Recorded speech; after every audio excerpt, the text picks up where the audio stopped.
Let's journey now to the land of the Nile, where golden sands stretch endlessly beneath an azure sky, where a great river brings life to the desert, where monuments have stood for thousands of years. To ancient Egypt, a civilization that endured for 3 millennia, leaving wonders that still inspire awe. Fact 1. The gift of the Nile. Egypt is the gift of the Nile, wrote the ancient Greek historian Herodotus, and he spoke truly. Without the great river flowing north through the desert, Egypt would be uninhabitable wasteland. But each year, the Nile flooded predictably, depositing rich black soil along its banks, creating a narrow ribbon of fertility through an ocean of sand. The Egyptians called their land Kemet, the Black Land, for this dark, fertile soil, distinguishing it from Deshret, the red land of the desert that surrounded them. The Nile gave them everything: water for drinking and irrigation, fish for eating, papyrus for paper and boats, mud for bricks. The river's rhythm structured their year, their agriculture, their very existence. To understand Egypt is to understand the Nile, to see how a single river created and sustained one of history's greatest civilizations.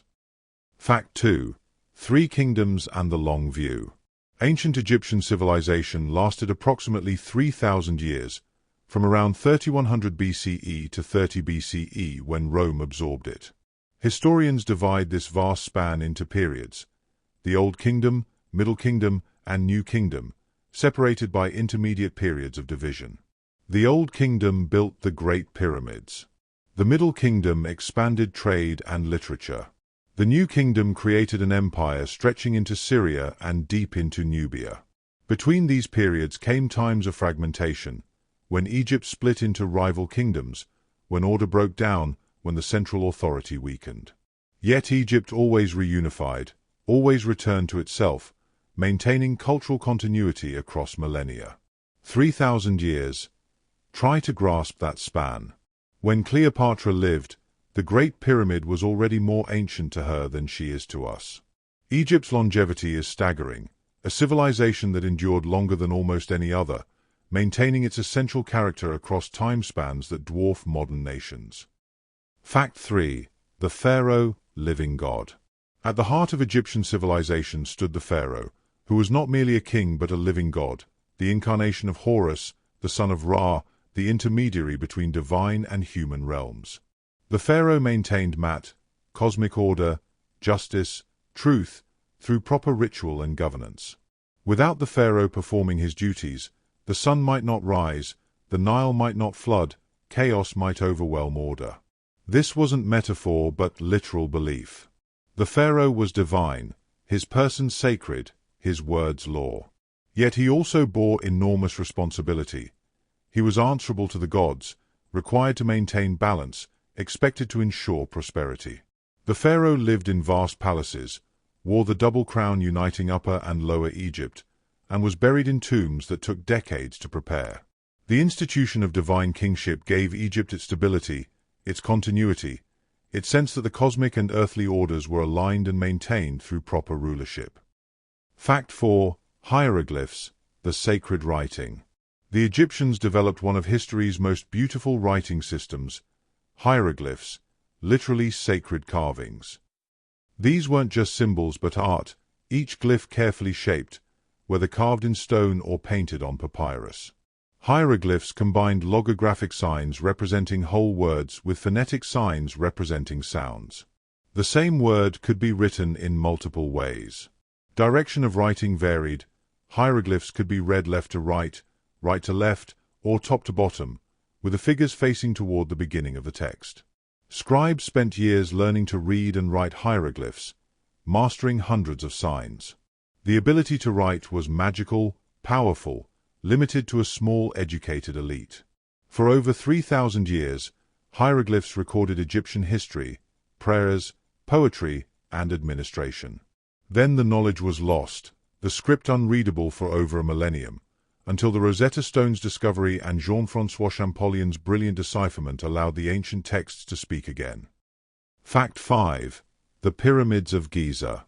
On the Giza Plateau, outside modern Cairo, stand 3 pyramids, monuments to pharaohs Khufu, Khafra, and Menkaure, built around 4,500 years ago during the Old Kingdom's 4th dynasty. The Great Pyramid of Khufu is the largest, originally 481 feet tall, constructed from approximately 2.3 million limestone blocks, each weighing several tons. For almost 4,000 years, it was the tallest structure humans had built. How did they construct it? The exact methods remain debated, but it required extraordinary organization, quarrying and transporting stone, housing and feeding thousands of workers, maintaining precision in alignment and angles. The pyramids weren't built by slaves, but by paid workers, farmers during the flood season when fields lay underwater, contributing labor as a form of tax or religious duty. The pyramids were tombs, yes, but more, they were resurrection machines, architectural prayers in stone, stairways to the sky where the dead pharaoh would ascend to join the gods among the stars. Fact 6. Mummification, preserving the body. The Egyptians believed that preserving the body was essential for the afterlife. The process of mummification evolved over centuries, reaching its peak during the New Kingdom. The deceased was taken to the Wabbit, the place of purification. Embalmers removed internal organs, preserving them separately in canopic jars. The brain was discarded, pulled out through the nose with hooks. They didn't understand its importance. But the heart remained in the body, for the heart was the seat of intelligence and emotion needed in the afterlife. The body was dried with natron salt for 40 days, then wrapped in hundreds of yards of linen strips, protective amulets placed between the layers. The whole process took 70 days. The result was a body that could last millennia, preserving the physical form so the soul, the Ka, the Ba, the Ark, would have a home to return to. Mummies discovered today, faces preserved across thousands of years, remind us that these were real people who lived, loved, died, and hoped for eternity. Fact 7. The Book of the Dead. The Book of the Dead, which the Egyptians called the Book of Coming Forth by Day, was a collection of spells, prayers, and instructions to help the deceased navigate the dangerous journey through the underworld and achieve eternal life. These texts were written on papyrus scrolls and placed in tombs. Each Book of the Dead was personalized, containing the deceased's name, though certain spells appeared in most copies. The most famous is spell 125, describing the weighing of the heart ceremony in the Hall of Two Truths. The deceased's heart was weighed against the feather of Mat, symbol of truth and justice. If the heart was heavier than the feather, burdened with sin, it would be devoured by a Mit, the soul eater, and the person would cease to exist. But if the heart balanced the feather, the deceased was justified, declared true of voice, and could enter the field of reeds, the Egyptian paradise. The Book of the Dead shows Egyptian hopes and fears about death, their belief in judgment and moral accountability, their conviction that a good life led to eternal reward. Fact 8. Upper and Lower Egypt. Egypt was naturally divided into two regions. Upper Egypt was the southern part, the narrow Nile Valley where the river flowed between cliffs and desert. Lower Egypt was the northern delta region, where the Nile fanned out into multiple channels before reaching the Mediterranean. The names seem backwards. Upper Egypt in the south, Lower Egypt in the north, but they refer to the Nile's flow from high to low elevation. These two regions had different characters, different patron gods, different crowns. The white crown belonged to Upper Egypt, the red crown to Lower Egypt. Around 3100 BCE, a king named Nama, or perhaps Mens, unified the two lands, creating the Egyptian state. From then on, the pharaoh wore the double crown, the pshent, symbolizing rule over both regions. Titles referred to this duality: Lord of the Two Lands, King of Upper and Lower Egypt. The unification was Egypt's founding moment, when two became one, when the long story began. And so we rest beside the Nile, feeling the cool water flowing past, the papyrus rustling in the evening breeze, the sun setting across the river, painting the desert gold and rose, and we breathe in the ancient air, feeling ourselves part of this timeless place, where the river flows as it has always flowed, where monuments stand as they have stood for millennia, where the rhythm of flood and harvest continues eternally. And we let that rhythm slow our heartbeat, calm our thoughts, carry us gently towards sleep beside the eternal river. Our journey through ancient Egypt continues now, as we explore the daily lives of the people, the gods they worshipped, the systems that sustained their civilization. Fact 9. The Egyptian calendar. The Egyptians created one of the earliest solar calendars, dividing the year into 365 days. Their year had 3 seasons of 4 months each month containing 30 days, plus 5 extra days at the year's end. The 3 seasons reflected agricultural reality. Akhet, the inundation, when the Nile flooded.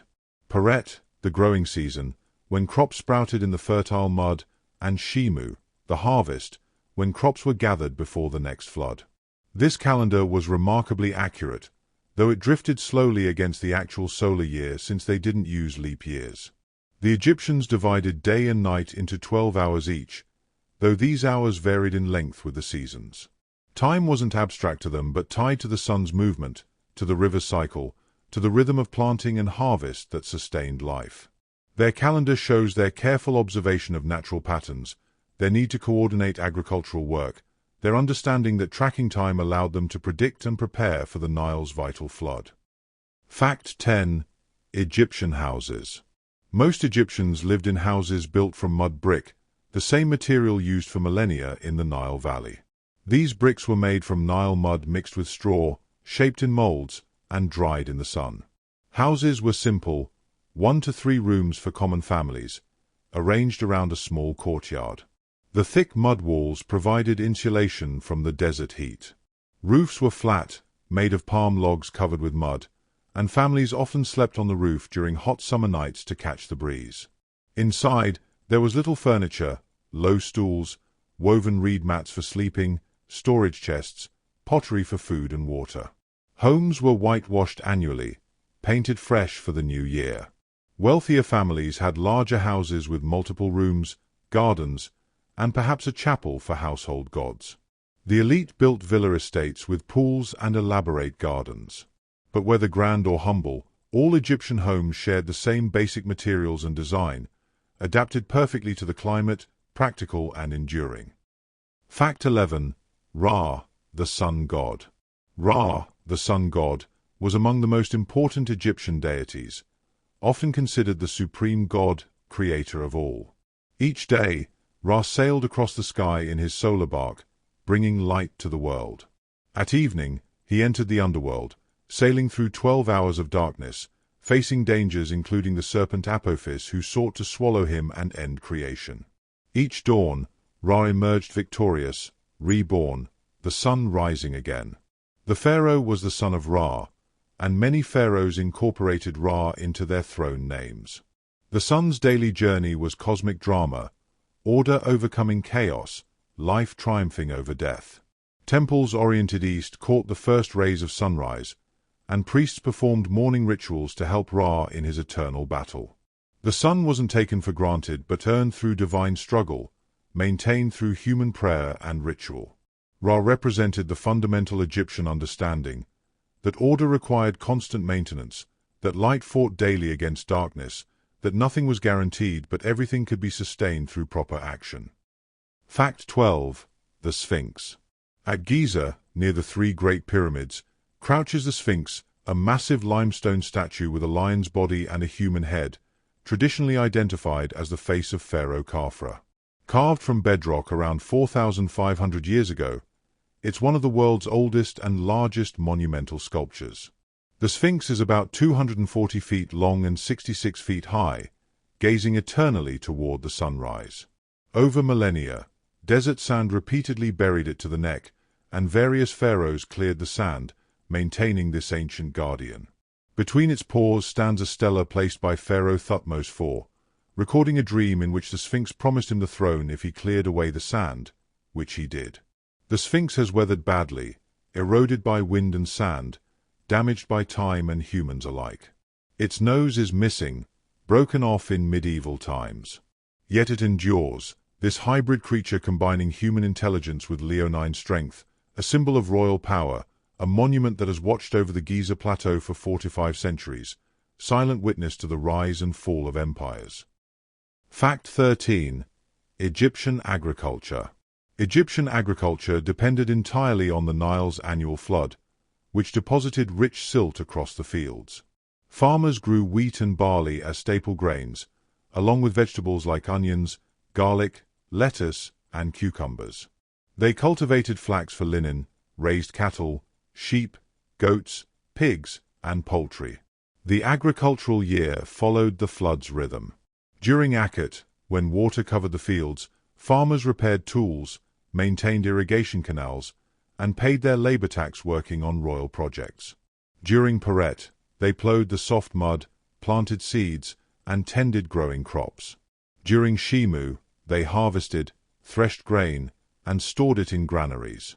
The Nile's flood was remarkably predictable, but variation in flood height could mean abundance or famine. A flood too low left fields dry and crops failed. A flood too high destroyed villages and irrigation works. The Egyptians carefully tracked flood levels, recording them on nilometers, marked pillars that measured the river's height. Their survival depended on reading the river, understanding its moods, working with its rhythms. Fact 14. Valley of the Kings. During the New Kingdom, pharaohs abandoned pyramid building in favor of rock-cut tombs in the Valley of the Kings, a remote desert valley near Thebes across the river from the living city.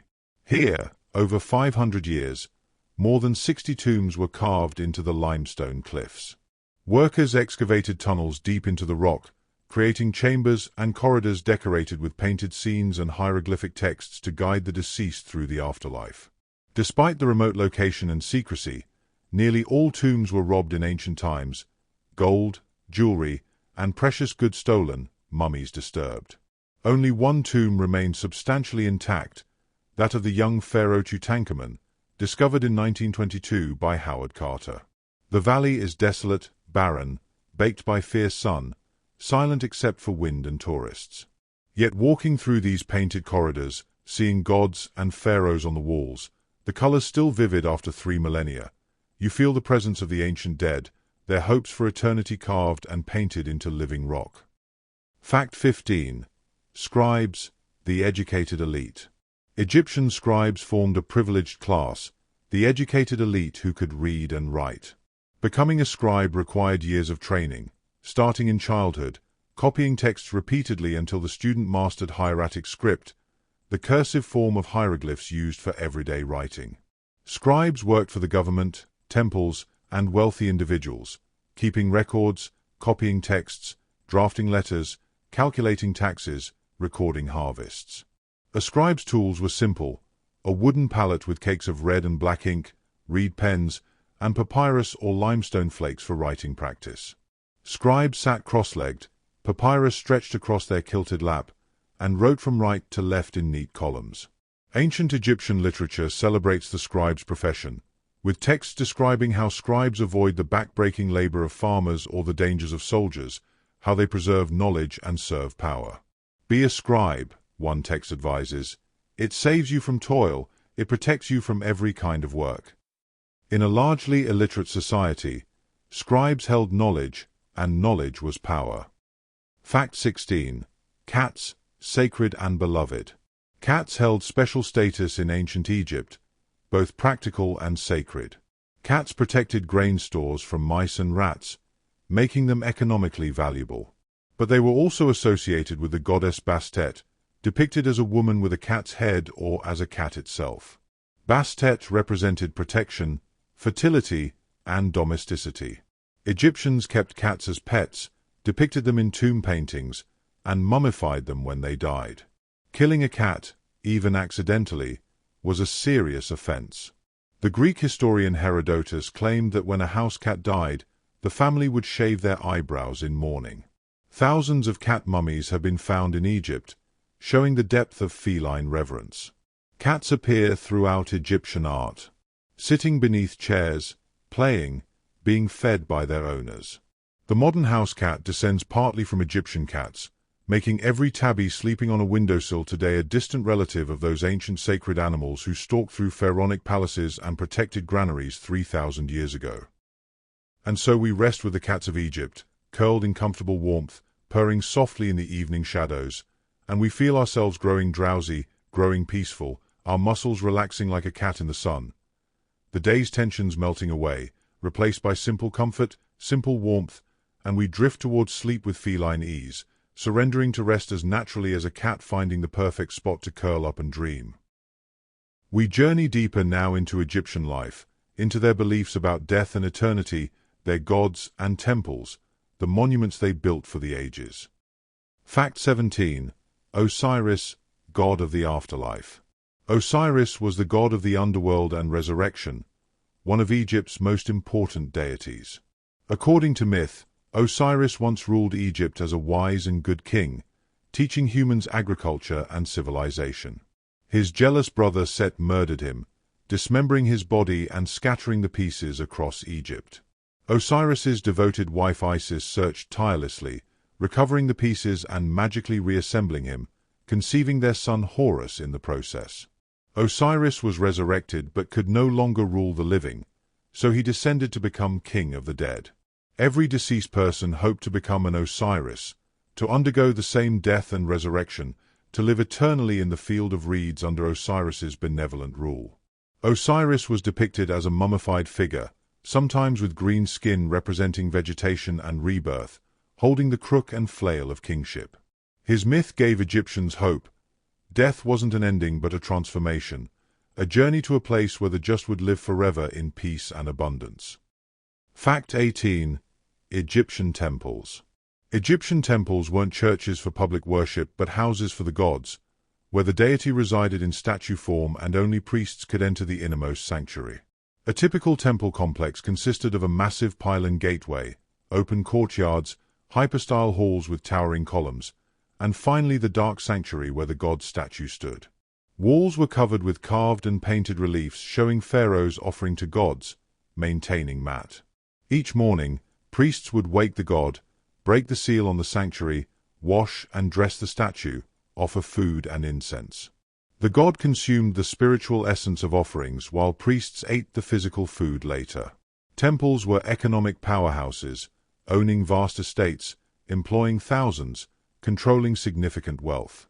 The temples at Karnak and Luxor were among the largest, taking centuries to build, with columns massive as ancient trees holding up stone roofs, their surfaces covered entirely with hieroglyphs and images. Walking through these temples today, even in their ruined state, you feel the overwhelming scale, the attempt to create divine architecture worthy of the gods. Fact 19. Cleopatra VII, the last pharaoh. Cleopatra VII, who ruled from 51 to 30 BCE, was the last pharaoh of Egypt before Rome absorbed it. She was actually Greek, descended from Ptolemy, one of Alexander the Great's generals who took Egypt after Alexander's death in 323 BCE. The Ptolemaic dynasty ruled Egypt for 3 centuries, maintaining pharaonic traditions while being culturally Greek. Cleopatra was brilliant, educated, spoke multiple languages including Egyptian. She was reportedly the first Ptolemaic ruler who bothered to learn the native language. She allied with Julius Caesar, later with Mark Antony, trying to preserve Egyptian independence through relationships with Rome's powerful men. After Antony's defeat by Octavian, later Augustus, and with Roman armies approaching, Cleopatra chose death, reportedly allowing an asp, a poisonous snake, to bite her, though the exact circumstances remain debated. With her death, 3,000 years of pharaonic Egypt ended. Egypt became a Roman province, its grain-feeding Rome, its ancient gods gradually forgotten. Yet Cleopatra endures in legend, the last of the pharaohs, a queen who played the game of power at the highest levels and lost. Fact 20. Papyrus, the ancient paper. Papyrus, the plant from which paper gets its name, grew abundantly in the Nile delta's marshes. Egyptians harvested papyrus reeds and processed them into writing material. They would cut the pith into thin strips, lay them side by side, then place another layer at right angles, pound them together, and let them dry. The plant's natural sugars acted as glue, binding the layers into smooth sheets. Individual sheets could be glued into long rolls. Papyrus was expensive. A single roll might cost a month's wages for a laborer, but it was lighter and more flexible than clay tablets or stone. Countless documents were written on papyrus, administrative records, letters, literature, religious texts, scientific treatises. Most papyri decomposed over time in Egypt's dampness, but in dry areas, especially tombs, many survived. These ancient documents, words written 3,000 years ago, allow us to read Egyptian thoughts directly, to see their handwriting, to touch paper their hands touched. Papyrus connects us intimately to the ancient world. Fact 21. The Egyptian Pantheon. The Egyptians worshipped hundreds of gods, each with their own roles, myths, and sacred animals. Some were worshipped throughout Egypt, others were local deities important only in particular regions. Gods could combine. Amun-Ra merged the hidden god Amun with the sun god Ra. Some gods had animal heads on human bodies. Anubis with a jackal head, Thoth with an ibis head, Atha with cow horns. Others appeared as animals. Sobek the crocodile, Khepri the scarab beetle. The pantheon wasn't static but evolved over 3,000 years, with different gods rising and falling in importance. During the New Kingdom, Amun-Ra was supreme. Under Akhenaten, the Aten, the sun disk, briefly became the only god in a short-lived monotheistic revolution. Gods had families, relationships, conflicts. They weren't abstract forces but personalities with character, preference, and power. Egyptians didn't find this multiplicity confusing but natural. The divine realm was as complex as the human one, different gods governing different aspects of existence, all part of the great cosmic order. Fact 22. Egyptian clothing. Egyptians dressed simply in clothing suited to their hot climate. Men typically wore a shendet, a wraparound kilt of white linen, leaving the chest bare. Women wore long, form-fitting sheath dresses, also of white linen. The wealthy had finely pleated linen, soft and nearly transparent. During festivals or formal occasions, people added elaborate wigs, jewelry, and cosmetics. Both men and women wore eye makeup, black kohl eyeliner extended to protect against sun glare and ward off eye infections, and green malachite eyeshadow. Wealthy individuals owned elaborate jewelry, gold, semi-precious stones, faience beads in intricate patterns. Children often went naked in the hot summer. Priests performing rituals wore only pure white linen and removed all body hair to maintain purity. Sandals made from papyrus or leather protected feet, though many went barefoot. In tomb paintings, artists often showed people in their finest clothing, wearing jewelry and wigs, presenting an idealized version that probably didn't match sweaty reality but showed how Egyptians wanted to be remembered, dignified, beautiful, adorned. Fact 23. Egyptian medicine. Egyptian physicians were among the ancient world's most skilled, and their knowledge influenced Greek and later medical traditions. They understood anatomy from mummification, could set broken bones, stitch wounds, perform surgeries. Medical papyri describe treatments for various conditions, prescribing medicines made from plants, minerals, and animal products. Some treatments were effective, honey as an antibacterial, willow bark, containing salicin, related to aspirin, for pain. Others were less so, mixing practical remedies with magic spells. Egyptians recognized that the heart was important. They could feel the pulse, but they thought the heart was the center of intelligence, not the brain. Specialists existed, doctors of the eyes, teeth, stomach.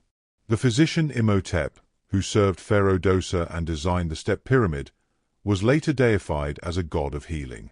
Egyptian medicine blended careful observation with religious belief, empirical knowledge with magical thinking, showing how ancient people tried to understand and treat illness with the tools they had. Fact 24. Abu Simbel. In Nubia, southern Egypt, Pharaoh Ramesses II built two massive rock-cut temples at Abu Simbel around 1260 BCE. The larger temple's facade features four colossal statues of Ramesses seated, each 67 feet high. The entrance leads into the mountain, through pillared halls to an inner sanctuary. Twice a year, during the equinoxes, sunlight penetrates the entire length of the temple to illuminate the statues of gods in the innermost shrine. The smaller temple honors Ramesses's wife Nefertari, with statues of her standing equal in size to those of the pharaoh, unusual recognition of a queen's importance. In the 1960s, when the Aswan High Dam was built, Lake Nasser would have submerged Abu Simbel. In an extraordinary engineering feat, UNESCO organized the temple's complete disassembly and relocation 200 feet higher, cutting them into blocks and reconstructing them exactly. Today, Abu Simbel stands as testament both to Rameses's ego and to modern determination to preserve ancient wonders. And so we stand before those colossal faces, for Rameses gazing eternally across the desert, and we feel our own smallness, our own brief moment in time. And we understand that all monuments, however great, are temporary, that all pharaohs, however powerful, are mortal, and yet something endures, some echo of human aspiration, some trace of the hands that carved, the minds that dreamed, and we rest in that knowledge, humbled and comforted, drifting towards sleep in the shadow of ancient stones. Let us wander further through the Egyptian world, into the details of their daily lives, the art they created, the beliefs that sustained them. Fact 25. Egyptian beer. Beer was the national drink of ancient Egypt, consumed daily by everyone from pharaohs to farmers. Egyptian beer wasn't like modern beer but thick, nutritious, with low alcohol content, more like liquid bread. It was made from barley or wheat, partially baked into loaves, then crumbled into water and allowed to ferment. The result was sweet, grainy, and had to be strained through a sieve before drinking. Workers received beer as part of their rations, several liters per day. Beer was offered to the gods, given as payment for labor, and used medicinally. Women primarily brewed beer, an important household task. The goddess Uther was associated with beer and intoxication. Egyptians valued beer so much that tomb paintings show the deceased receiving beer in the afterlife, ensuring they'd never go thirsty. In a hot, dry climate without much access to clean water, beer provided hydration, calories, and vitamins. Every Egyptian tomb hoped to guarantee eternal supplies. 1,000 loaves of bread and 1,000 jars of beer was a common funerary wish. Fact 26. Hatshepsut, the female pharaoh. Hatshepsut was one of ancient Egypt's most successful pharaohs, ruling for about 22 years during the 15th century BCE. She came to power as regent for her young stepson Thutmose III but eventually declared herself pharaoh, adopting male royal regalia including the false beard. In art, she's sometimes shown with a male body, sometimes female. Gender presentation was flexible when depicting divine kingship. Hatshepsut's reign was peaceful and prosperous. She organized a famous trading expedition to the land of Punt, bringing back exotic goods. She commissioned magnificent buildings, including her stunning mortuary temple at Deir el-Bahari, built into limestone cliffs in 3 terrace levels. After her death, Thutmose III systematically erased her images and cartouches from monuments, possibly to legitimize his own reign by removing evidence of the irregular succession. But Hatshepsut's accomplishments survived this erasure. Modern archaeology has restored her to her rightful place as one of Egypt's greatest rulers, a woman who successfully claimed and wielded divine kingship in a male-dominated institution. Fact 27. Karnak Temple. The temple complex at Karnak, near Luxor, is one of the largest religious structures ever built, constructed and expanded over 2,000 years by successive pharaohs. The most impressive section is the Great Hypostyle Hall, a forest of 134 massive columns, some 69 feet tall, arranged in 16 rows. Standing among these columns, each thick enough that several people linking hands couldn't encircle them, you feel dwarfed, overwhelmed by the scale. Every surface is covered with carved reliefs and hieroglyphs, though time and early Christian iconoclasm have damaged many. The hall's roof, now mostly gone, would have created a dim, mysterious space where only filtered light penetrated. Karnak was dedicated primarily to Amun-Ra, and the temple controlled vast wealth and lands. Annual festivals involved bringing Amun's statue from Karnak to Luxor Temple in grand processions. Walking through Karnak today, even with tourist crowds and modern pathways, you can sense the religious or the Egyptians felt, the attempt to create architecture that honored the gods through sheer magnificent immensity. Fact 28. The Rosetta Stone. In 1799, French soldiers in Napoleon's army discovered a black stone near Rosetta in the Nile Delta. The stone bore three versions of the same text. Hieroglyphics at the top, Demotic script in the middle, and ancient Greek at the bottom. This trilingual inscription, a priestly decree from 196 BCE, provided the key to deciphering hieroglyphs. Scholars could read the Greek, and because the three texts said the same thing, they could finally crack the hieroglyphic code that had been unreadable for over a millennium. The brilliant French scholar Jean-François Champollion achieved the breakthrough in 1822, realizing that hieroglyphs combined phonetic and ideographic elements. The Rosetta Stone, now in the British Museum, though Egypt periodically requests its return, unlocked Egyptian civilization. Suddenly, hieroglyphs on temple walls, in tombs, on papyri became readable. The ancient Egyptians could speak again, telling their own stories in their own words. The stone transformed Egyptology from speculation to science, from guesswork to knowledge. Fact 29. Egyptian children. Egyptian children were cherished, called gifts of the gods. Infant mortality was high, so parents protected children with amulets, prayers, and magic spells. Children went naked until puberty, wearing only jewelry and the distinctive sidelock of youth, a braided strand of hair on an otherwise shaved head. They played with toys, dolls, balls, spinning tops, toy animals with moving parts. They played games like leapfrog and tug-of-war. Young children stayed with their mothers, learning household tasks. Around age 4 or 5, boys might begin training in their father's trade, though some attended schools to become scribes. Girls learned spinning, weaving, and household management from their mothers. Marriage came early, often in the mid-teens. Childhood was shorter than in modern times, but tomb paintings show parents playing with children, bouncing them on their knees, holding hands. The Egyptians understood what all parents know, that children bring joy, that their laughter is precious, that raising them is life's deepest purpose. Fact 30. Anubis, Guide of the Dead. Anubis, depicted as a man with a jackal's head or as a jackal itself, was the god of mummification and the dead. Jackals were associated with death because they scavenged in cemeteries, so Egyptians incorporated them into divine protection. Anubis guided souls through the underworld, protected tombs, and presided over the weighing of the heart ceremony.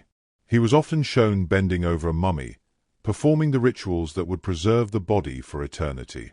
In the Book of the Dead, Anubis leads the deceased into the Hall of Judgment, watches as their heart is weighed, and declares the result. His black color, the color of rich Nile mud and of decomposition, symbolized both death and fertility, endings and new beginnings. Anubis was a comforting deity, a guide through the frightening unknown of death, a protector who ensured proper treatment of the deceased. In a culture obsessed with death and afterlife, Anubis held a crucial role, making the terrifying journey less lonely, promising divine companionship in the darkness beyond death. Fact 31. Egyptian music. Music filled Egyptian life, accompanying religious ceremonies, banquets, harvest celebrations, and military marches. They played harps, lyres, lutes, flutes, and drums.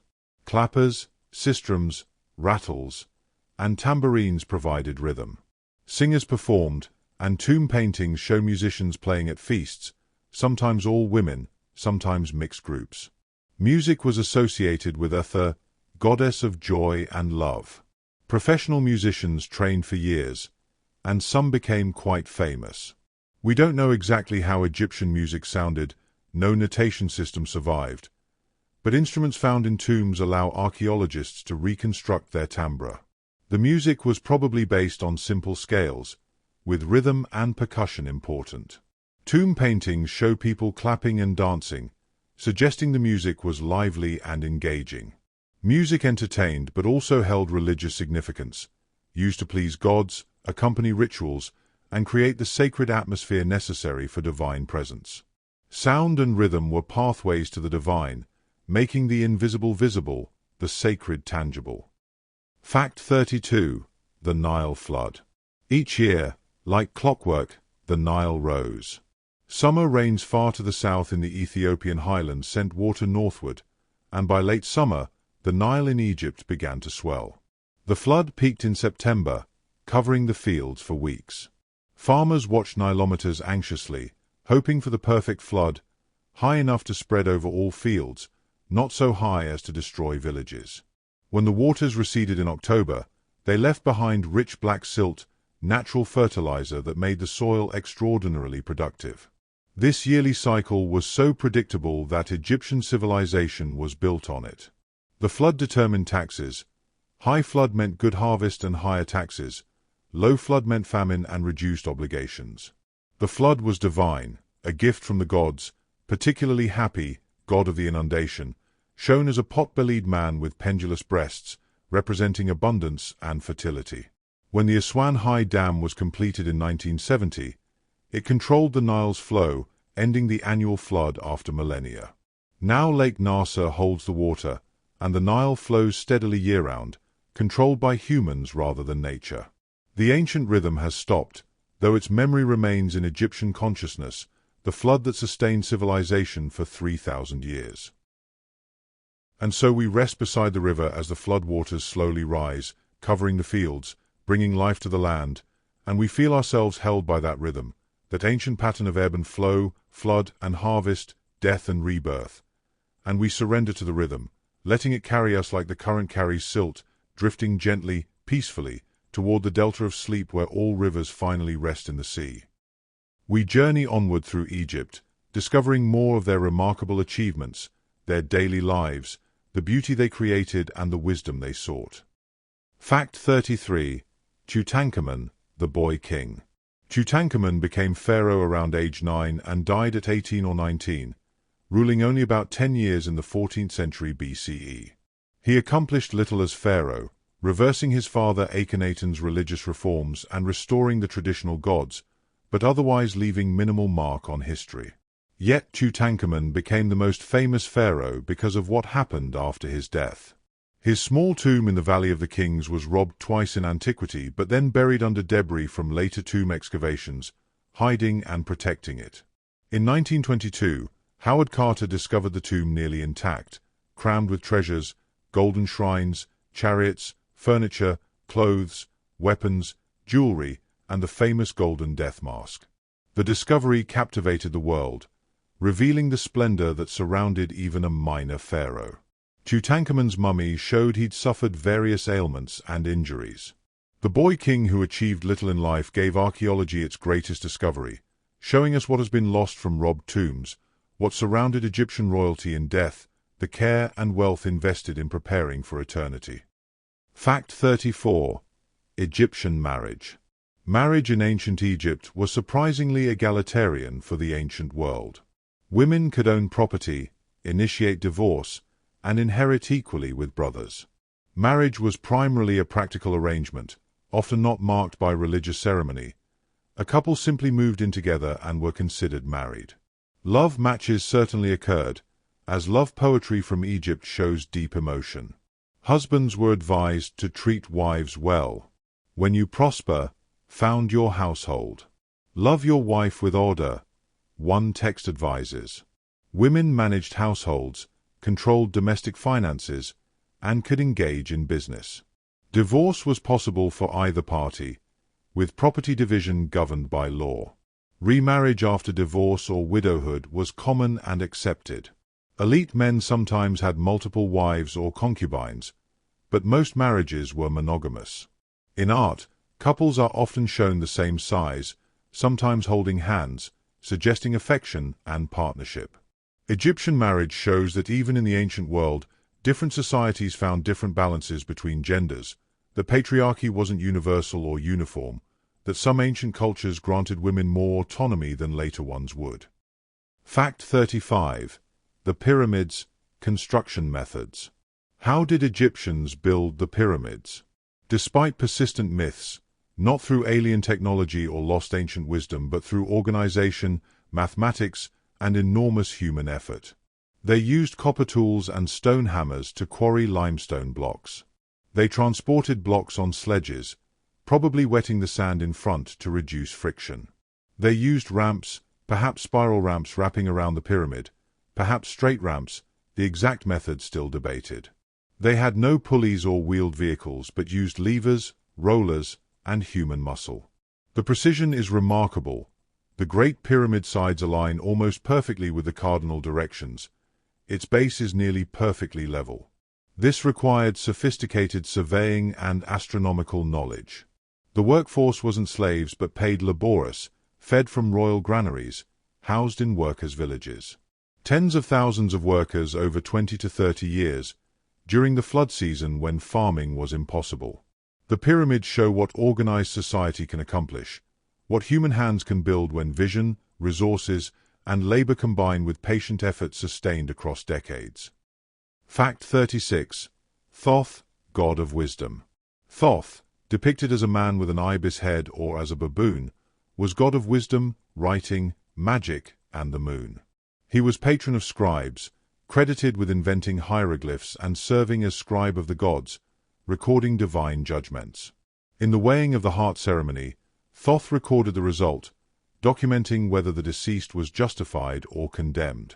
He represented intellectual achievement, careful observation, and the power of the written word. Thoth was associated with mathematics, astronomy, and medicine, all the knowledge sciences. His sacred bird, the ibis, was mummified in huge numbers at special animal cemeteries. His cult center was Hermopolis, city of Hermes, where the Greeks identified Thoth with their own Hermes. Thoth embodied the Egyptian respect for learning, for the written word that preserved knowledge across generations, for the careful study that revealed nature's patterns. In honoring Thoth, Egyptians honored the human mind's ability to understand, record, and transmit knowledge, making them more than clever animals, making them civilized. Fact 37. Egyptian cosmetics. Egyptians loved cosmetics, using them for beauty, health, and religious reasons. Both men and women lined their eyes with kohl, black eye paint made from ground galena mixed with oil. This wasn't mere vanity. The kohl protected against sun glare and may have had antibacterial properties. Green malachite eyeshadow was also popular. Egyptians used henna to stain nails and sometimes hair. They applied red ochre to cheeks and lips as rouge. Perfumes and scented oils moisturized skin in the dry climate and covered body odor. Wealthy people owned elaborate cosmetic equipment, pallets for grinding minerals, coal containers made from precious materials, mirrors of polished bronze or silver. The toiletry items buried with the dead show that looking good mattered enough to ensure in the afterlife. Cosmetics were preparation for the sacred. Priests purified and adorned themselves before rituals. The face presented to the gods should be beautiful, showing respect through careful presentation. Egyptian cosmetics show attention to appearance, the belief that humans should beautify themselves, that taking care of one's body was proper and important. Fact 38. Rameses II, Rameses the Great. Rameses II, who ruled for 66 years in the 13th century BCE, was one of Egypt's most prolific builders and self-promoters. He commissioned more statues, temples, and monuments than any other pharaoh, covering Egypt with his cartouche. He fought the Hittites at the Battle of Kadesh, which both sides claimed as victory, then made peace, signing one of history's first peace treaties. He had numerous wives and over 100 children. His principal wife Nefertari was honored with her own temple at Abu Simbel and with a beautifully painted tomb. Rameses lived into his 90s, outliving many of his children. His mummy, discovered in a cache of royal mummies, shows he was tall for his time, had red hair, and suffered from arthritis and dental problems in old age. Rameses II represents the new kingdom at its height, prosperous, powerful, confident. He created propaganda on a grand scale, but he also genuinely expanded Egypt's power and prestige. Later pharaohs took his name, hoping his glory would attach to them. In sheer impact on Egypt's landscape and consciousness, Rameses II stands nearly alone. Fact 39. The obelisks. Obelisks, tall, four-sided pillars tapering to pyramid points, were uniquely Egyptian monuments, often erected in pairs at temple entrances. Carved from single pieces of red granite, they could weigh hundreds of tons and stand over 100 feet tall. Hieroglyphic inscriptions covered all four sides, praising gods and pharaohs. The pyramid point, called a pyramidion, was sometimes capped with electrum, an alloy of gold and silver that blazed in the sun, connecting Earth to the sun god Ra. Creating an obelisk required incredible skill. Quarrying a single stone, transporting it hundreds of miles from Aswan, erecting it perfectly vertical. Several obelisks were taken to Rome, Constantinople, Paris, London, and New York, where they stand today, far from home. The Washington Monument shape echoes the obelisk form, showing Egyptian influence on modern architecture. These monuments represented the sun's rays in stone, frozen light, connections between human and divine realms. They proclaimed pharaonic power but also religious devotion, secular and sacred combined in soaring stone. Fact 40. The Step Pyramid of Djoser. Before the smooth-sided pyramids of Giza, there was a step pyramid of Djoser at Saqqara, built around 2650 BCE, the first monumental stone building in human history. Designed by the architect Imhotep, it began as a traditional flat-topped mastaba but was expanded upward in 6 steps, creating a stairway to heaven for the pharaoh's soul. The complex included courtyards, shrines, and a temple, all surrounded by a limestone wall. The step pyramid shows Egyptian architecture in transition, moving from mud brick to stone, from modest to monumental, from simple to complex. It stands as proof that revolutionary change can happen, that humans can look at what has always been and imagine something new, then build that vision into reality. Imhotep's genius transformed royal burial practices, and within a century, his successors would perfect the form into the true pyramids that still define Egypt in global imagination. The step pyramid stands today at Saqqara, weathered but still impressive, the prototype from which greatness grew. And so we stand at the step pyramid's base, looking up at the stones stacked skyward, and we contemplate human ambition, the desire to build something permanent, to leave a mark, to reach toward eternity. And we understand that while individuals pass, what they create can endure, that stones outlast flesh, that some things we build transcend our brief lives, and in this understanding we find peace. Accepting our mortality while appreciating our ability to create, to contribute, to leave something behind, and we rest now, surrendering to sleep, peaceful in our moment, content to be part of the great human story. Our journey through Egypt continues, into the details of their crafts, their understanding of time and eternity, the daily rhythms that structured their lives. Fact 41. Egyptian bread. Bread was the staff of life in ancient Egypt, the most important food, mentioned in nearly every text about daily life or offerings. Egyptians made bread from emmer wheat or barley, grinding grain on stone saddle querns, mixing it with water, forming loaves, and baking them in clay ovens. They created dozens of bread varieties, different shapes, sizes, and additions like dates, honey, or herbs. Bread was currency, used to pay workers. The standard wage was 10 loaves daily, plus 2 jugs of beer. Bakers worked for temples, estates, and wealthy households, and some sold in markets. Unfortunately, Egyptian bread often contained gritty particles from the grinding stones, which wore down teeth. Dental examinations of mummies show severe tooth wear, abscesses, and jaw problems from a lifetime of eating sandy bread. Yet bread remained central, the gift that sustained life, offered to gods and eaten by humans, the transformation of grain into nourishment, the fundamental alchemy that separated civilization from wilderness. Fact 42. The canopic jars. During mummification, internal organs were removed and preserved separately in canopic jars. 4 jars held the liver, lungs, stomach, and intestines. Each jar had a lid shaped like the head of one of the 4 sons of Horus. Imseti with a human head protected the liver, Hapi with a baboon head the lungs, Duamutef with a jackal head the stomach, and Kabesanuf with a falcon head the intestines. The heart remained in the body, needed for judgment in the afterlife. The brain, considered unimportant, was discarded. Canopic jars were made from limestone, alabaster, or pottery, often beautifully decorated. They were placed in the tomb near the mummy, ensuring the deceased had all body parts needed for resurrection. These jars show Egyptian belief in bodily resurrection, the need for physical wholeness in the afterlife, the careful attention to detail that characterized their death rituals.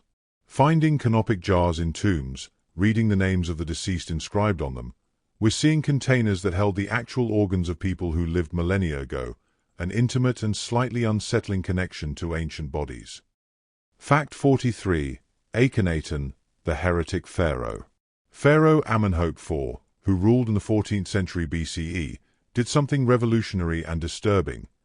He attempted to replace Egypt's traditional polytheism with monotheistic worship of one god, the Aten, the sun disk. He changed his name to Akhenaten, effective for the Aten, built a new capital city at Amarna, and tried to suppress the old gods, particularly Amun. Art changed dramatically. Instead of idealized formal figures, Akhenaten commissioned realistic, almost bizarre representations showing him with an elongated face, feminine hips, and a protruding belly. His wife Nefertiti appears prominently in art, her famous painted bust showing remarkable beauty. But Akhenaten's revolution was too radical, too sudden. When he died, his successors abandoned Amarna, restored the old religion, and tried to erase Akhenaten from history. His tomb was vandalized, his monuments destroyed. Tutankhamun, possibly his son, reversed the reforms. Akhenaten shows that even in ancient times, religious revolution was attempted, that monotheism predates Judaism and Christianity by centuries, that radical change can fail when it moves too fast, threatens too much. Fact 44. Luxor Temple. Luxor Temple, on the east bank of the Nile at ancient Thebes, is one of Egypt's most beautiful monuments, dedicated primarily to the rejuvenation of kingship. Once yearly during the Opet festival, priests carried statues of Amun, Mut, and Khonsu from Karnak to Luxor in grand procession, celebrating divine and royal renewal. The temple's entrance is fronted by massive pylons, colossal statues of Ramesses II, and a single remaining obelisk. Its pair now stands in Paris's Place de la Concorde. The temple was built over centuries, with different pharaohs adding sections, creating a long axis of courtyards and halls leading to the sanctuary. In Roman times, the temple was partially converted into a military fort. In medieval times, a mosque was built on the ruins and still functions today, perched above ancient Egyptian stonework, showing layers of religious history. Walking through Luxor Temple at night, when it's illuminated and tourists are fewer, you can sense its original majesty, the sacred space where divine and human met, where pharaohs renewed their connection to the gods. Fact 45. Egyptian jewelry. Egyptians loved jewelry, wearing it for beauty, status, and magical protection. They crafted necklaces, bracelets, rings, earrings, and elaborate pectorals from gold, silver, and semi-precious stones. Favorite materials included turquoise from Sinai, lapis lazuli from Afghanistan, carnelian, and faience, a glazed ceramic that mimicked precious stones. Jewelry designs incorporated protective symbols, the Ankh for life, the Jed pillar for stability, the Eye of Horus for protection, the scarab beetle for rebirth. Skilled craftspeople used techniques like granulation, filigree, and cloisonné, creating intricate pieces of remarkable beauty. The jewelry found in Tutankhamun's tomb shows the heights Egyptian craft could reach. Gold collars with perfect inlay work, rings with movable parts, pieces combining precious materials with technical virtuosity. Both living and dead wore jewelry. The wealthy were buried with their finest pieces, ensuring beauty and protection in the afterlife. Egyptian jewelry influences modern design, with scarabs, ankhs, and Egyptian-inspired pieces still popular today, ancient symbols maintaining their power and appeal. Fact 46. The Nilometer. Nilometers were structures for measuring the Nile's water level, crucial for predicting the flood's height. They took various forms: marked columns in the river, stairs descending to the water with measurements marked on walls, or wells connected to the river. Priests carefully recorded the measurements throughout the year, especially during flood season. The height determined taxes. A good flood meant abundant crops and higher taxes could be collected. A flood too low warned of potential famine, allowing authorities to reduce taxes and prepare by drawing on grain reserves. Some Nilometers also had religious significance, with ceremonies performed there to encourage proper flooding. The Nilometer on Elephantine Island, near Aswan, has markings going back thousands of years, providing a record of Nile behavior across centuries.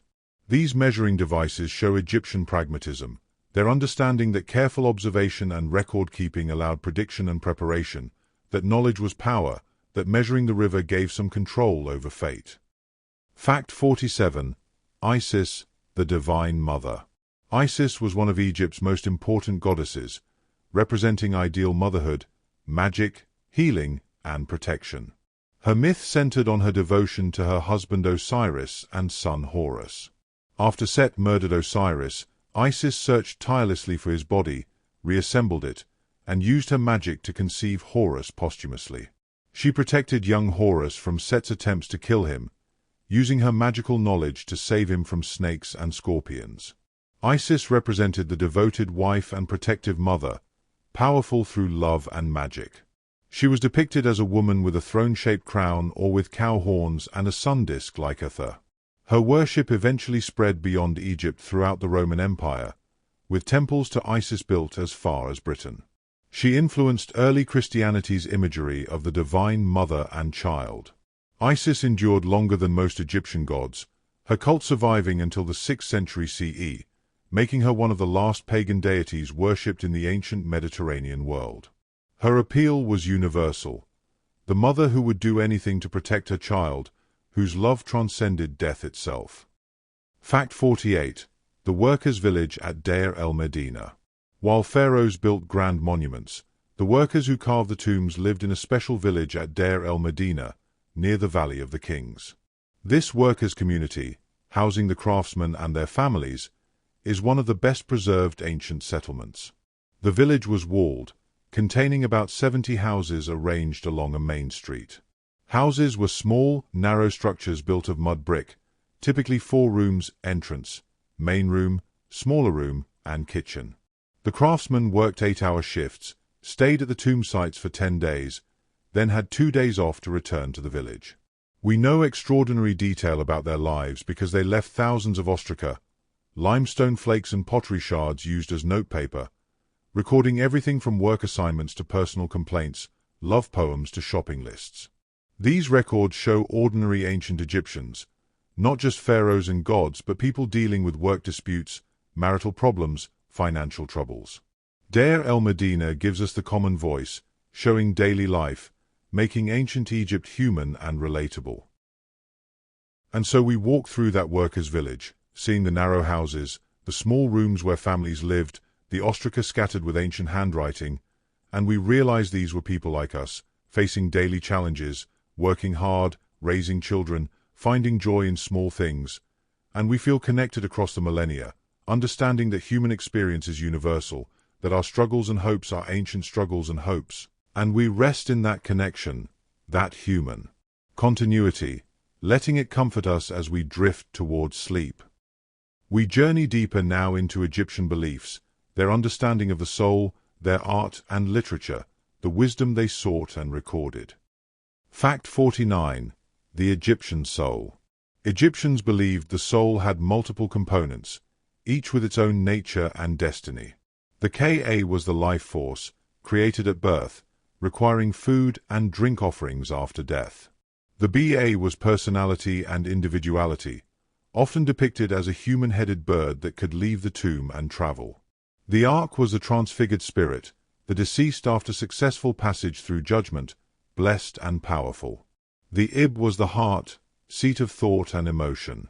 The name, the Ren, also had power. To erase someone's name was to threaten their eternal existence. The shadow, Shut, was another element. All these components needed preservation and care. Tombs provided houses for the Ka, food offerings sustained it, proper burial allowed the Ba to return, and righteous life created the Ark. This complex understanding shows Egyptian sophistication about consciousness and identity, their recognition that personhood is multifaceted, that different aspects of self have different needs and different fates. Death didn't end the person but transformed them, scattering aspects that had been unified in life. Fact 50. Nefertiti. Nefertiti, wife of Akhenaten, is one of ancient Egypt's most famous women, known primarily from the beautiful painted limestone bust discovered in 1912, now in Berlin's News Museum. The bust shows her wearing her distinctive tall flat-topped crown, her face perfectly proportioned, her eyes, one inlaid, one intentionally left empty, gazing serenely.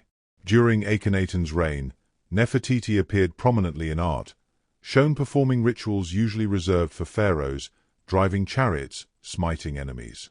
Some scholars believe she may have ruled briefly after Akhenaten's death, possibly as a pharaoh herself. Then she vanishes from the historical record, her ultimate fate unknown. Her name means the beautiful one has come, and her beauty has captivated the world. But she was more than beautiful. She was powerful, influential, possibly a co-ruler during one of Egypt's most revolutionary periods. Nefertiti represents the heights Egyptian royal women could reach, the power they could wield when circumstance and personality aligned. Fact 51. Egyptian Gardens. Wealthy Egyptians created gardens as oases of green in the desert environment, carefully planned retreats with trees, flowers, pools, and pavilions. Garden design was formal, geometric, with rectangular pools stocked with fish and lotus flowers, surrounded by date palms, sycamore figs, and flowering plants. Grapevines provided shade and fruit. Fragrant flowers like poppies, cornflowers, and mandrakes added beauty and scent. Gardens weren't just aesthetic but practical, producing fruit, vegetables, and herbs. They also held religious significance. Tomb paintings often show gardens as part of the idealized afterlife. The garden represented order imposed on nature, the green growth sustained by irrigation, human creativity transforming desert into paradise. Some gardens included small chapels for household gods. The sound of water, the shade of trees, the scent of flowers. These made gardens places of tranquility, earthly previews of the field of reeds where the blessed dead would dwell forever. Fact 52. The Bent Pyramid. At Dashur stands the Bent Pyramid, built by Pharaoh Sneferu, a transitional pyramid showing Egyptian engineers working out problems on their way to perfecting pyramid design. The pyramid begins at a steep angle, but about halfway up, the angle changes abruptly to a gentler slope, giving it a distinctive bent appearance. Why? Most likely, structural problems or concerns about weight and stability forced the builders to reduce the angle mid-construction. Sneferu then built another pyramid, the Red Pyramid, at the shallower angle from bottom to top. His son Khufu would use this knowledge to build the Great Pyramid perfectly. The Bent Pyramid shows that even the Egyptians, master builders, learned through trial and error, adjusted when problems arose, refined their techniques through experience. It's an endearing monument, an imperfect predecessor to perfection, a reminder that all great achievements build on earlier attempts, some successful, some less so, but all contributing to eventual mastery. Fact 53. Horus, the sky god. Horus, depicted as a falcon or a man with a falcon head, was one of Egypt's oldest and most important gods. The reigning pharaoh was considered the living Horus, embodying the god on earth. Horus was son of Osiris and Isis, raised by his mother in secret to protect him from his uncle Set. When grown, Horus challenged Set for the throne of Egypt, and their conflict involved battles, trickery, and divine judgment. Eventually Horus prevailed, becoming king of the living while Osiris ruled the dead. The eye of Horus, Wadjet, became a powerful protective symbol, representing healing and wholeness. Set had torn out Horus's eye during their battle, and Thoth magically restored it. The eye symbol appeared everywhere in Egyptian art, on amulets, in tombs, offering protection to both living and dead. Horus represented legitimate kingship, divine authority, the triumph of order over chaos. Each pharaoh was Horus in life, becoming Osiris in death, the eternal cycle of royal divinity continuing across generations. Fact 54. Egyptian Mathematics. Egyptians developed practical mathematics for surveying land, calculating taxes, designing buildings, and managing resources. They used a decimal system and understood fractions, though their fraction notation was cumbersome. They could calculate areas and volumes, knew the approximation of pi, and solved linear equations. Mathematical problems were recorded on papyri, with step-by-step solutions showing their methods. The Rind mathematical papyrus, dating to around 1550 BCE, contains 84 problems covering arithmetic, geometry, and practical applications. Problems addressed real situations, dividing loaves among workers, calculating pyramid slopes, determining grain storage capacity. Egyptian mathematics was empirical, developed through practical need rather than abstract theory, but it was sophisticated enough to enable their architectural achievements. The same mathematical principles that calculated grain tax also calculated pyramid angles, showing how practical knowledge served both mundane administration and eternal monuments. Fact 55. The Temple of Philae. On an island in the Nile near Aswan stood the Temple of Philae, dedicated to Isis and built during the Ptolemaic period. The temple complex was beautiful, harmonious, preserving classical Egyptian style even after Alexander's conquest. Philae was one of the last functioning pagan temples, with Isis worship continuing until the 6th century CE, long after Christianity had become dominant. When the first Aswan Dam was built in 1902, Philae was partially submerged for much of the year. Then, when the Aswan High Dam was planned, Philae would be permanently drowned. UNESCO organized another rescue. Between 1972 and 1980, the temple was carefully dismantled block by block and rebuilt on higher ground on nearby Agilkia Island. Today, tourists visit the reconstructed temple, approaching by boat, seeing the temple seemingly floating above the water. Philae represents the end of ancient Egyptian religion and modern determination to preserve that legacy, ancient stones saved and rebuilt, history rescued from rising water. Fact 56. Egyptian literature. Egyptian literature included diverse forms: wisdom texts offering life advice, love poems expressing romantic longing, stories of adventure and magic, religious hymns and prayers. The tale of Sinew tells of an official who fled Egypt after the pharaoh's death, lived in exile, and eventually returned home. The story of the shipwrecked sailor describes a magical island and a prophetic serpent. Love poetry shows surprising sophistication and emotion. I wish I were her was Herman, just for a single month. Then I would be entranced by touching the garments which touch her body. Wisdom literature, like the instructions of Ptah-hotep, offers advice on proper behavior, success, and ethical living. These texts show Egyptians as complex people with inner lives, emotions, imagination. Literature wasn't just practical record-keeping but art, entertainment, emotional expression. The texts that survived give us Egyptian voices speaking across millennia, telling us their stories, sharing their wisdom, reminding us they were fully human, capable of the same thoughts and feelings we experience today. And so we read those ancient poems by the light of oil lamps, feeling the universal nature of human longing, the timelessness of love and loss, hope and fear, and we understand that while civilizations rise and fall, while technologies change and gods are forgotten, the human heart remains constant, beating with the same rhythms, feeling the same emotions, and we rest in that constancy, that eternal human experience, drifting towards sleep with all the poets and lovers who came before us, who felt what we feel, who wrote it down so we would know we're not alone. We continue our gentle wandering through Egypt, discovering more of their world, their achievements, their daily lives and eternal aspirations. Fact 57. The scarab beetle. The humble dung beetle, which the Egyptians called Khepri, became one of their most important symbols. They watched these beetles rolling balls of dung across the sand and saw in that behavior a metaphor for the sun god rolling the sun across the sky. The beetle also represented rebirth because its young emerged from the dung balls seemingly by spontaneous generation. Scarabs became protective amulets, carved from stone and worn as jewelry.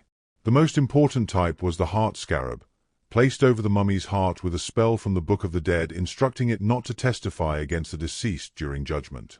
Thousands of scarab seals were carved with names, titles, and symbols, used to seal documents and mark property. The scarab shows Egyptian genius for finding profound meaning in simple observation, for seeing divine patterns in natural behavior, for transforming the ordinary into the sacred. A beetle pushing dung became a symbol of cosmic forces, daily resurrection, eternal renewal. Fact 58. Egyptian boats. The Nile was Egypt's highway, and boats were essential. Early boats were made from papyrus reeds bundled together, suitable for calm river travel. Later, Egyptians built wooden boats, though Egypt lacked large trees, so quality wood was imported from Lebanon. Boats had square sails for traveling south, against the current, and could lower sails and drift north with the current.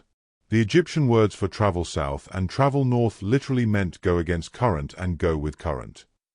Boats served practical purposes, transporting goods, moving armies, carrying officials, but also sacred ones. Gods traveled in ceremonial boats during festivals. The dead were ferried across the river to western necropoli. Model boats were placed in tombs to serve the deceased in the afterlife. A full-size boat was buried near the Great Pyramid, likely for the pharaoh's use in the next world. For Egyptians, the boat represented journey, transition, the movement between worlds, the vessel that carried souls from this life to the next. Fact 59. Atha, goddess of love and joy. Atha, one of Egypt's most beloved goddesses, represented love, beauty, music, dance, fertility, and joy. She was depicted as a woman with cow ears or cow horns, or as a cow herself. Atha was mother goddess, sky goddess, and the Eye of Ra, the sun god's fierce daughter who could become the lioness Sekhmet when angered. But primarily, Atha represented joy and celebration. She was patron of musicians and dancers. Her festivals involved music, dancing, and drinking, controlled excess sanctioned by religion. Atha greeted the dead as they entered the afterlife, offering them bread and water.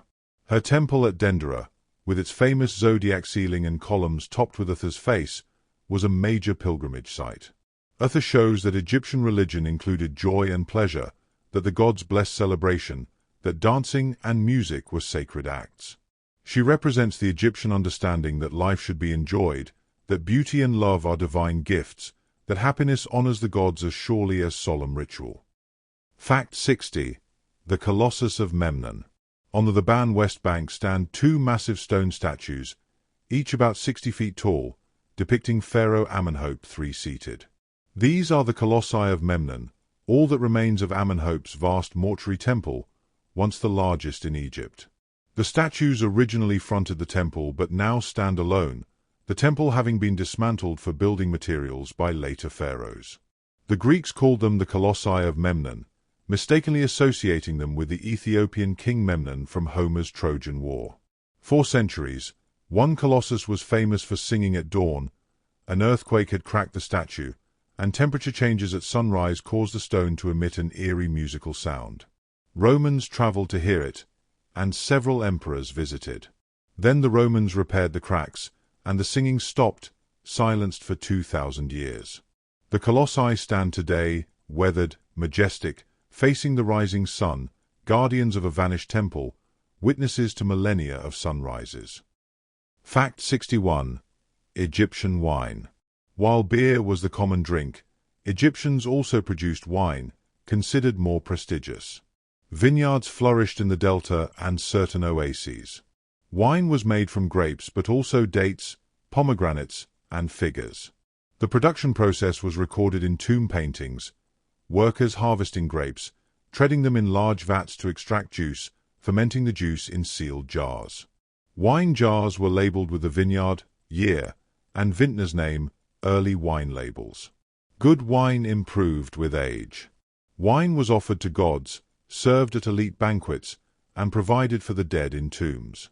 Different wines had different qualities and prices. Royal wine was particularly prized, produced from the pharaoh's personal vineyards.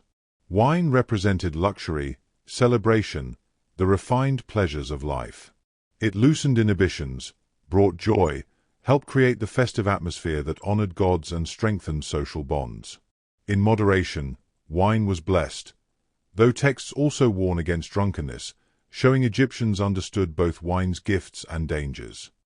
Fact 62. The Hyksos, foreign rulers.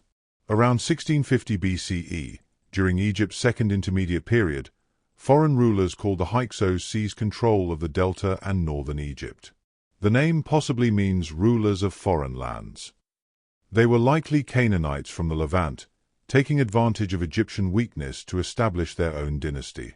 The Hyksos adopted Egyptian customs and titles, ruling as pharaohs.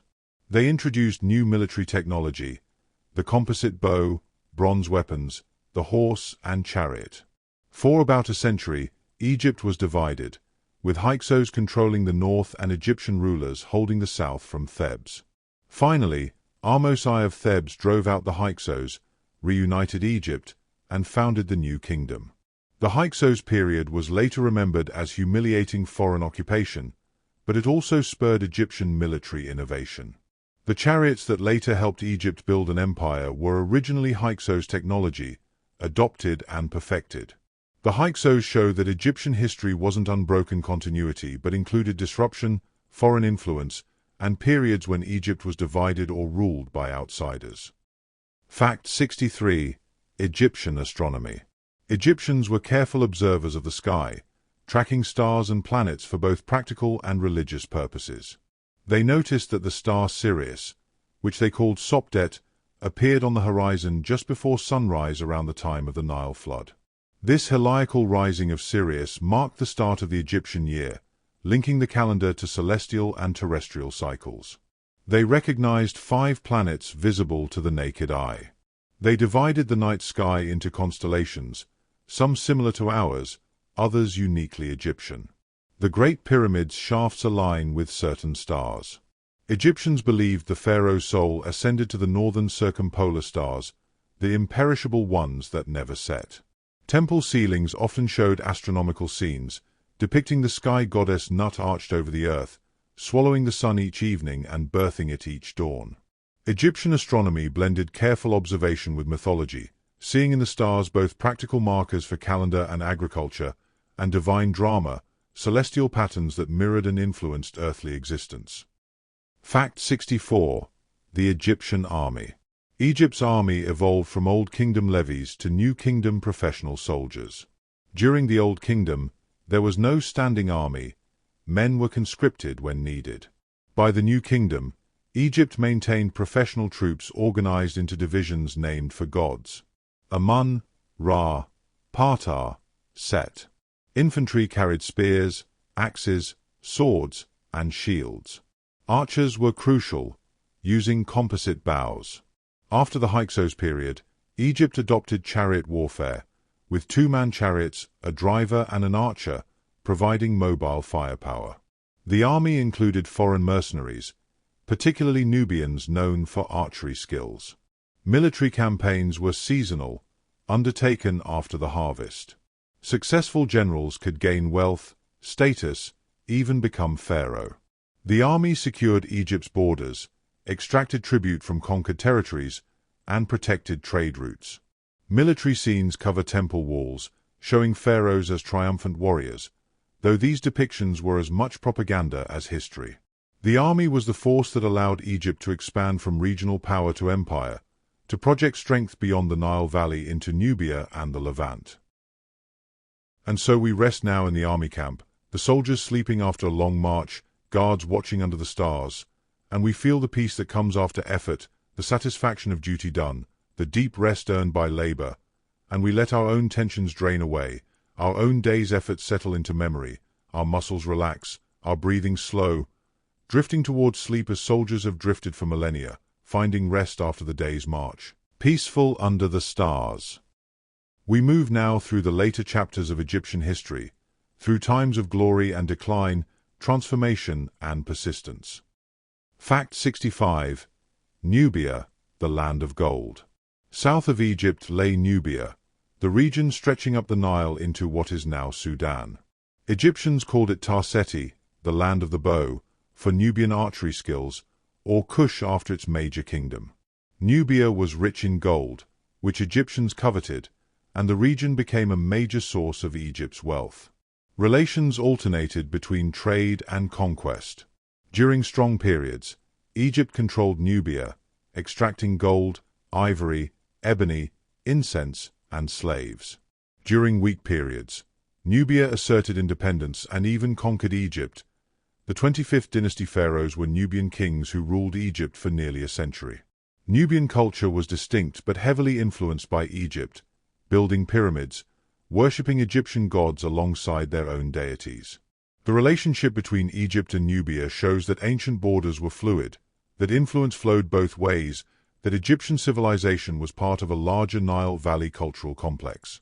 Nubian pharaohs sometimes proved more devoted to traditional Egyptian religion than ethnic Egyptians, preserving customs others abandoned.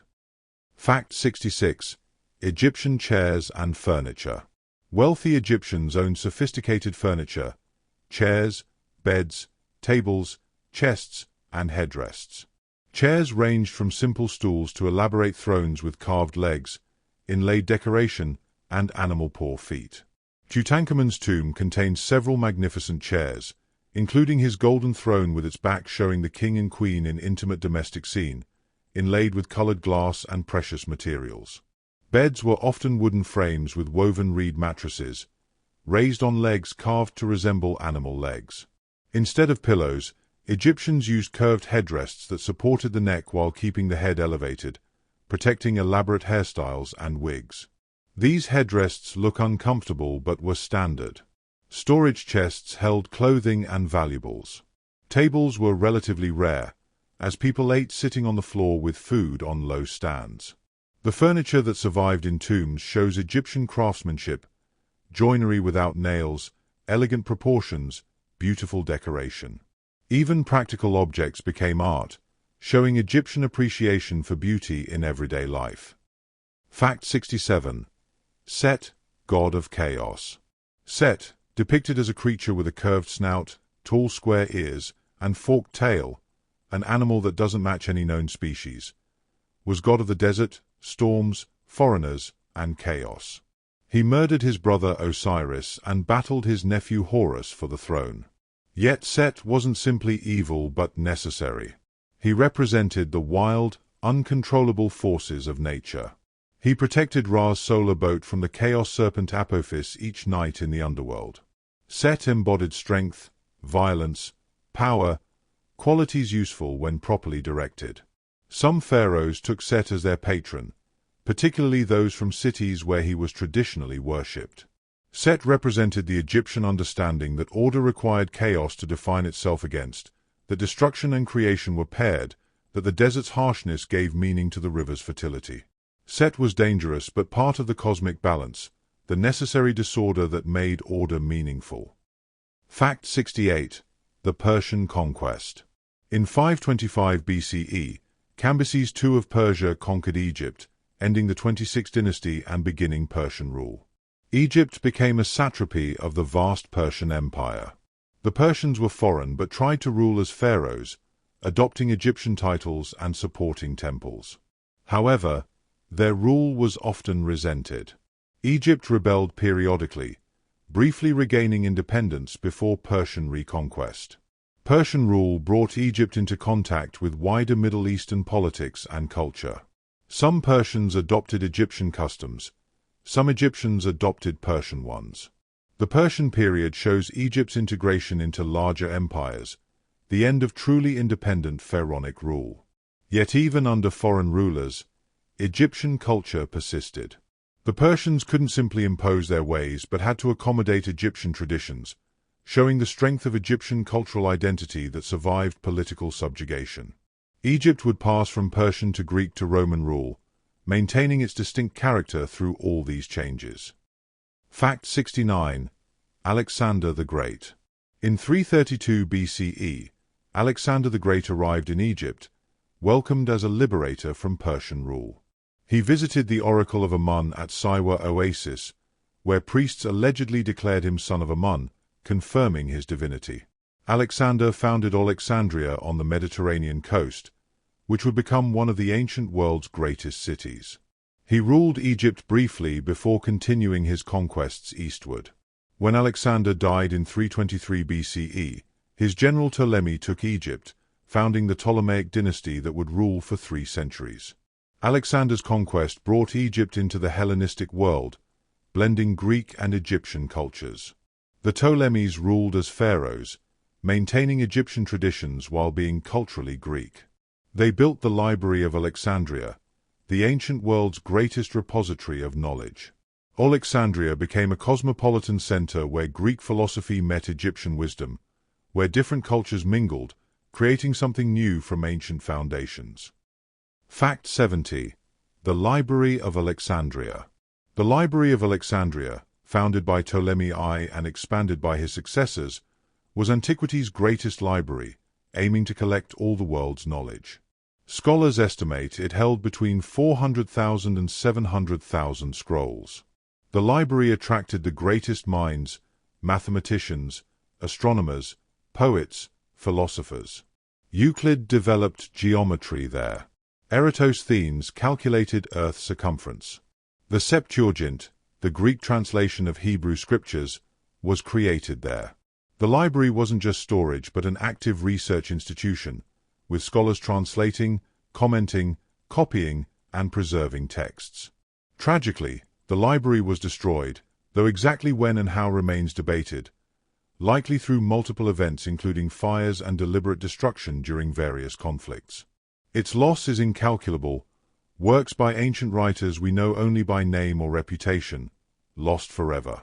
The Library of Alexandria represents both humanity's noblest aspiration, to gather and preserve all knowledge, and the fragility of such achievements, how easily knowledge can be destroyed, how much we've lost from the ancient world. Fact 71. Cleopatra's Egypt, the end.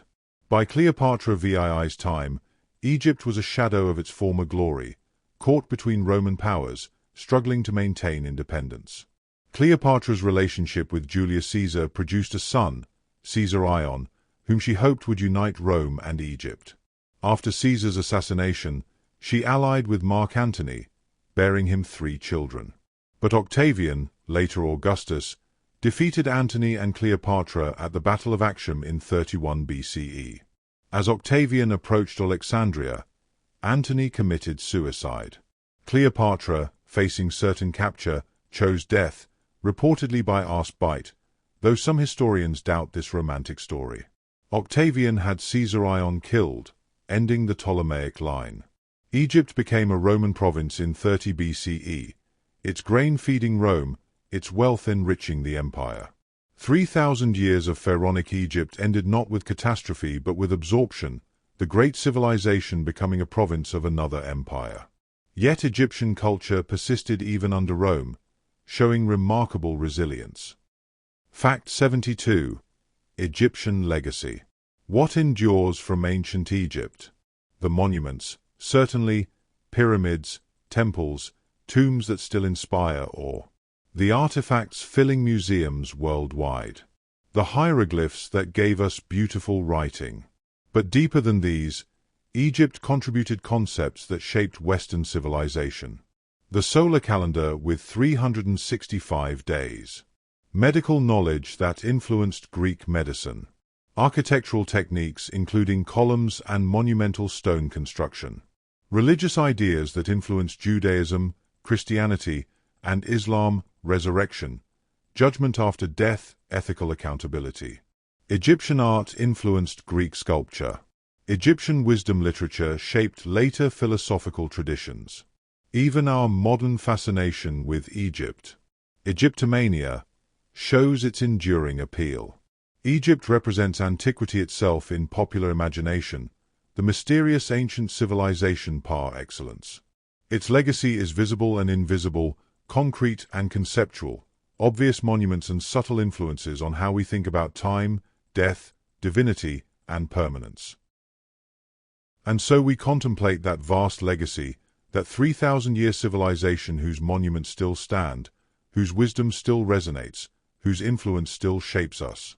And we feel both humbled by its achievements and comforted by its continuity, knowing that what we build, what we create, what we think and feel, all contributes to the great river of human culture that flows from ancient times through the present into the future, and we rest in that flow, letting it carry us gently, peacefully, toward the delta of sleep where all rivers find their rest. We approach now the final stages of our Egyptian journey, gathering the remaining threads, understanding how this ancient world speaks to us still. Fact 73. Egyptian perfumes and oils. Egyptians created sophisticated perfumes and scented oils from flowers, resins, and spices. They made perfumes from lotus, lily, frankincense, myrrh, cinnamon, and other aromatics, mixing them with oils or fats as bases. The process was complex. Flowers might be crushed and mixed with oil, then the oil strained repeatedly. Scented oils served multiple purposes. They moisturized skin in the dry climate, served as deodorant, were used in religious ceremonies, and demonstrated wealth and status. The wealthy kept perfumes in beautiful alabaster or faience containers. Specific scents were associated with different gods, frankincense for Ra, myrrh for the dead. The perfume industry was significant, with specialist workers producing oils for temples, nobility, and export. Cleopatra reportedly seduced Mark Antony partly through strategic use of perfumes. These scents haven't survived. We can't smell what ancient Egypt smelled like, but we know fragrance mattered deeply to them, that they surrounded themselves with pleasing aromas, making beauty not just visual but olfactory. Fact 74. The red and white crowns. Before unification, Upper Egypt's crown was the white headjet, a tall conical crown, while Lower Egypt's was the red deshret, with a distinctive raised back and curling front. After Narmer unified Egypt, the pharaoh wore both crowns, either separately depending on which region he was in, or combined into the double crown, the pshent, symbolizing rule over both lands. The crowns weren't merely decorative but held deep symbolism, representing the fundamental duality at Egypt's heart. Other crowns existed too: the blue kepresh, a war crown, and the elaborate atef crown with ostrich feathers. The crowns identified the pharaoh instantly. Even in distant provinces or in reliefs where faces might be generic, the crown proclaimed divine kingship. When we see Egyptian art with those distinctive crown shapes, we're seeing symbols that carried enormous meaning, visual shorthand for legitimate rule over the two lands united. Fact 75. Egyptian trade networks. Egypt's trade networks stretched vast distances, bringing exotic goods from across the known world. They imported cedar from Lebanon for building, lapis lazuli from Afghanistan, incense and myrrh from Punt, possibly Somalia or Yemen, copper from Cyprus, tin from as far as Afghanistan for bronze making, gold from Nubia, and countless other goods. Egyptian products, fine linen, papyrus, grain, gold objects, traveled equally far in return. Trade missions were major undertakings, sometimes recorded in detail. Hatshepsut's expedition to Punt was commemorated in her mortuary temple with reliefs showing ships, goods traded, and exotic items brought back. Trade wasn't just economic but diplomatic, establishing relationships with distant peoples. The extent of Egyptian trade shows they weren't isolated but connected to a vast network stretching across Africa, the Mediterranean, and into Asia. Goods carried ideas, technologies, and cultural influences, making Egypt part of an interconnected ancient world. Fact 76. The Pyramid Texts. The oldest religious texts in the world are the pyramid texts, hieroglyphic spells, and prayers carved on the walls of pyramids from the late Old Kingdom, starting around 2400 BCE. These texts, found in the pyramids of Kings Unas, Teti, and others, contain hundreds of utterances designed to help the deceased pharaoh resurrect and ascend to the sky. They're mysterious, often obscure, full of references to myths and rituals whose meanings are debated. Some spells command the sky to open, others provide the pharaoh with magical knowledge, still others describe his divine transformation. The pyramid texts show the sophistication of Old Kingdom religious thought and the importance placed on royal afterlife. Later, these evolved into the coffin texts, written on coffins for nobles, and finally into the Book of the Dead, available to anyone who could afford it. The pyramid texts preserve some of humanity's earliest attempts to articulate what happens after death, to provide maps for navigating the unknown, to comfort the dying with promises of continued existence. Fact 77. Egyptian gold mining. Egypt's wealth was built partly on gold, which they mined primarily in the eastern desert and Nubia. Gold mining was brutal work, often done by criminals, prisoners, or slaves laboring in harsh desert conditions. Miners followed gold-bearing quartz veins deep into the earth, working by lamplight in cramped, dangerous tunnels. The ore was crushed in mills, then washed to separate gold from rock. The Egyptians had no mercury or cyanide, so they relied on physical separation. Despite primitive methods, they extracted substantial quantities, as evidenced by the gold that filled Tutankhamun's tomb, over 100 kilograms of gold in that one relatively minor pharaoh's burial. Gold was divine, the flesh of the gods, incorruptible and eternal. It represented the sun, permanence, and power. The gleaming gold masks, coffins, and jewelry that dazzle us in museums represent not just wealth but theology made tangible, the attempt to capture and preserve divine essence in imperishable form. Fact 78. Bastet, the cat goddess. Bastet, originally depicted as a lioness warrior goddess, evolved into a more benign cat goddess associated with home, fertility, and protection. Her cult center was Bubastis in the Delta, where annual festivals drew hundreds of thousands of pilgrims. Herodotus described these festivals as the most important in Egypt, involving boat processions, music, dancing, and considerable wine consumption. Women particularly honored Bastet, praying for fertility and healthy children. Cats were sacred to her, and harming a cat was serious offense. The shift from fierce lioness to domestic cat parallels based its transformation from aggressive protector to gentle guardian of the home. This shows how Egyptian gods could evolve over centuries, changing character while maintaining identity. Based its popularity demonstrates Egyptian domestic religion, the worship of deities connected to daily life, family, and personal concerns rather than just cosmic forces. She protected what mattered most: home, children, the small domestic sphere where most life actually happened. Fact 79. The Middle Kingdom Renaissance.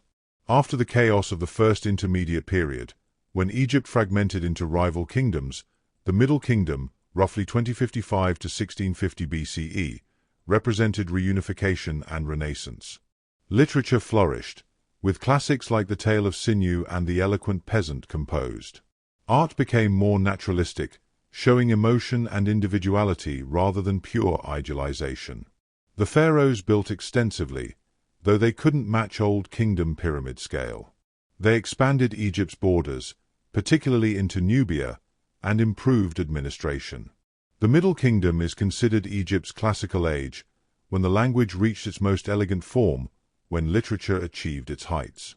The period shows Egypt's resilience, its ability to recover from chaos and rebuild. Each reunification proved Egyptian cultural identity was strong enough to pull the fragments back together, that being Egyptian meant something deep enough to survive political fragmentation, that the idea of Egypt was more powerful than any temporary division. Fact 80. Egyptian dentistry. Egyptians suffered from terrible dental problems, visible in mummy examinations. The sandy bread wore down teeth to the roots, causing infections, abscesses, and pain. Yet they practiced dentistry, drilling holes to drain abscesses, creating bridges and dental prosthetics. One mummy shows two teeth bound together with gold wire, an attempt to stabilize loose teeth. Another shows a dental bridge made from human teeth secured with gold wire. These weren't cosmetic but functional, attempts to relieve pain and restore chewing ability.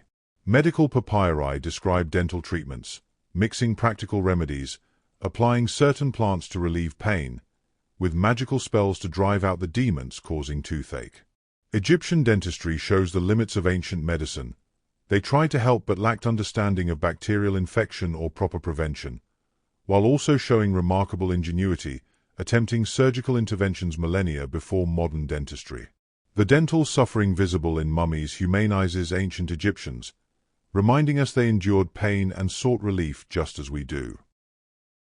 And so we sit in the ancient dentist's chair, feeling grateful for modern medicine, for the progress that has eased human suffering, for the knowledge accumulated across millennia, and we appreciate both how far we've come and how much remains constant.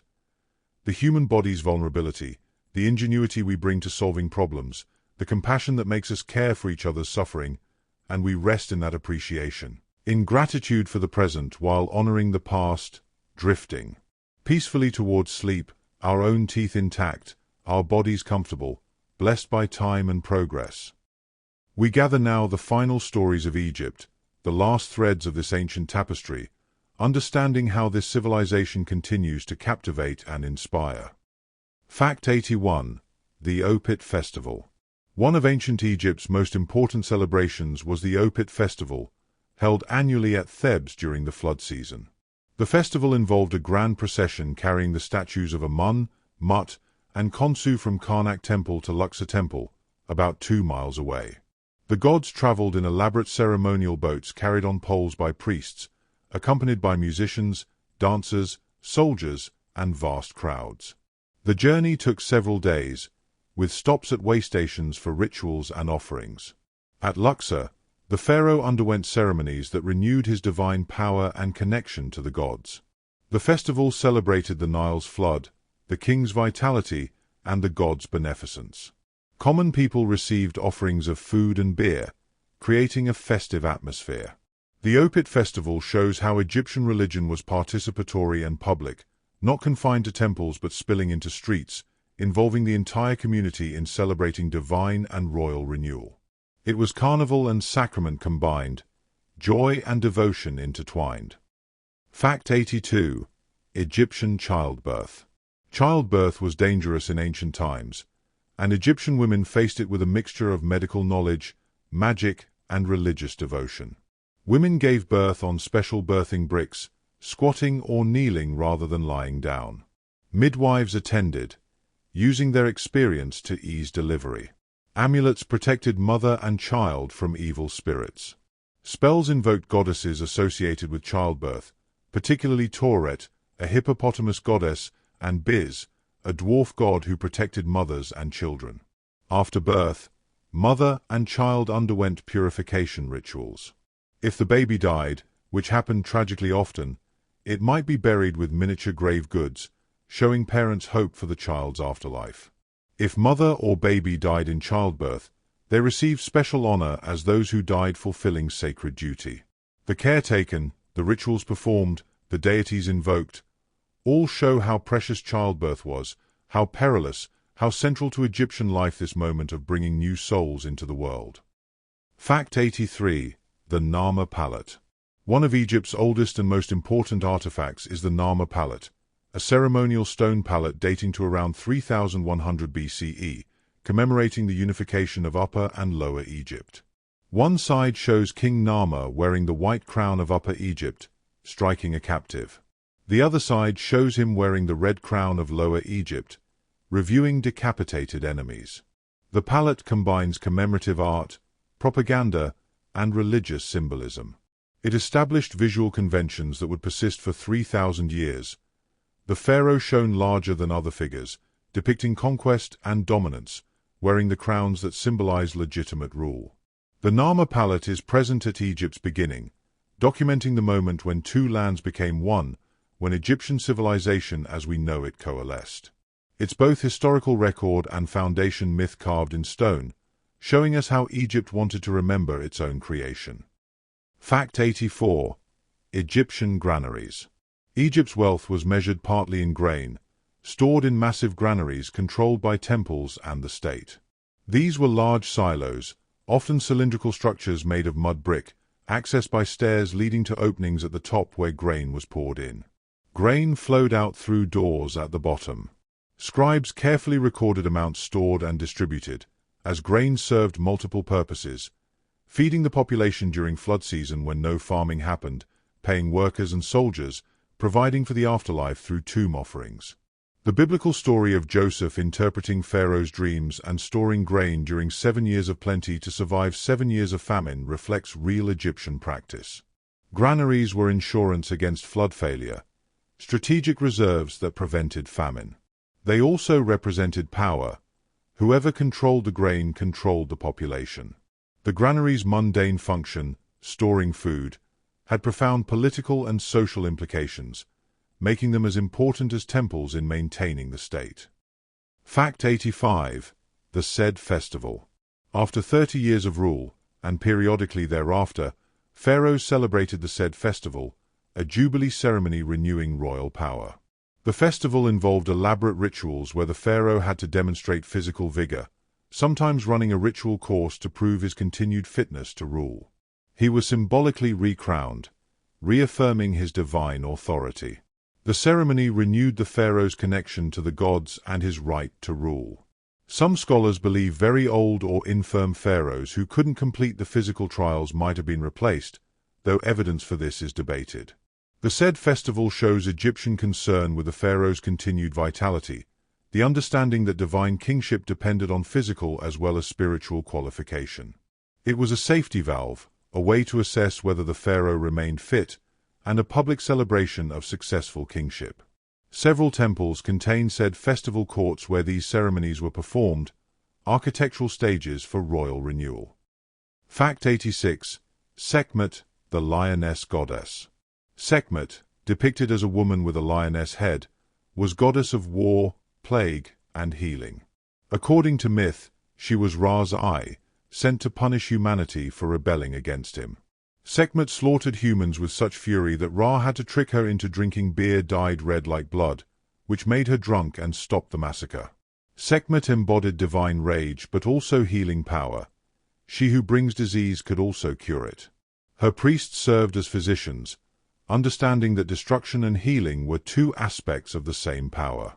Hundreds of Sekhmet statues, commissioned by Amenhotep III, stood in his mortuary temple, possibly one for each day of the year, constantly guarding and protecting.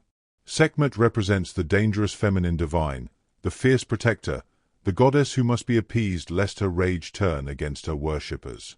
She's both terrifying and necessary, destroyer and healer, showing Egyptian religious sophistication about power's dual nature.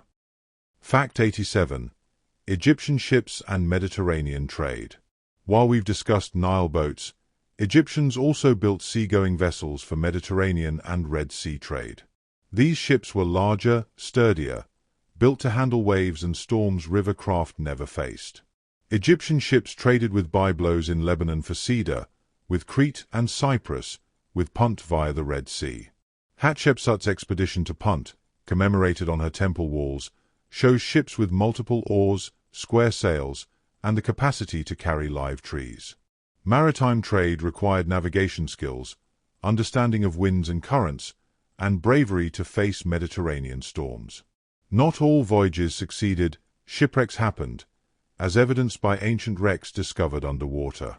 But the trade was profitable enough that Egyptians kept building ships, kept sailing, kept connecting their civilization to the wider Mediterranean world. The sea brought foreign goods, foreign ideas, and foreign people to Egypt, making it part of maritime networks that linked ancient civilizations. Fact 88. The Egyptian Museum in Cairo. Founded in 1902, the Egyptian Museum in Cairo houses the world's most extensive collection of pharaonic antiquities.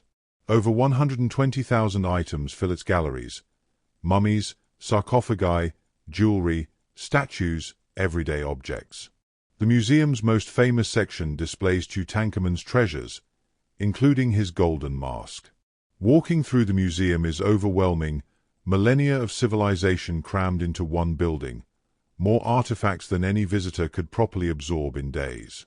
The building itself is iconic but aging, and a new Grand Egyptian Museum near the pyramids is being completed to house the collection in more modern facilities. The museum represents Egypt reclaiming its past, Egyptians studying and preserving their own history rather than watching it flow to European museums. It's a place where ancient and modern Egypt meet, where tourists and scholars encounter the physical remains of this great civilization, where the past becomes tangible. And so we wander through that museum, past case after case of artifacts, past the accumulated treasures of millennia, and we feel time compress, 3,000 years visible in a single building. And we understand that history is both vast and particular, both ancient and present, both distant and intimately human, and we rest in that understanding, letting the weight of all that history settle gently over us like a blanket, comforting rather than overwhelming, connecting rather than separating, drifting peacefully towards sleep surrounded by the quiet presence of the ancient world. And now we come to the end of our journey through ancient Egypt, gathering the final threads, honoring what was and what endures. Fact 89. Egyptian incense. Incense was essential to Egyptian religious practice, used in every temple ritual, offered to gods daily, burned at funerals, and employed in purification ceremonies. The two most important types were frankincense and myrrh, aromatic resins from trees growing in Somalia, Yemen, and southern Arabia. These precious materials arrived via trade, commanding high prices. Priests burned incense in ornate censers, the fragrant smoke rising as prayers made visible, carrying human devotion upward to the divine realm. The smoke purified sacred spaces, drove away negative forces, and pleased the god senses. Kai-fi, a complex incense made from 16 ingredients including honey, wine, and various aromatics, was burned at sunset in temples. The recipe was so valued it was recorded on temple walls. Incense represented the connection between earth and heaven, material and spiritual, human and divine, smoke rising from the physical world to the realm of gods, fragrant offerings bridging the gap between realms. Fact 90. The Tomb of Nefertari. Queen Nefertari, beloved wife of Ramesses II, was honored with one of the most beautiful tombs in the Valley of the Queens. Discovered in 1904, the tomb's walls are covered with painted scenes of extraordinary quality, showing Nefertari guided through the afterlife by various gods. The colors remain vivid: blues, reds, yellows, whites, and the artistry is remarkable, showing the queen in flowing white linen, wearing elaborate jewelry, her face serene and beautiful. The paintings depict her journey through the underworld, playing Senet, an Egyptian board game associated with the afterlife, appearing before Osiris, and ultimately achieving eternal life. The tomb suffered from salt damage that threatened the paintings, but restoration in the 1980s saved it. Today, access is strictly limited to preserve the fragile art.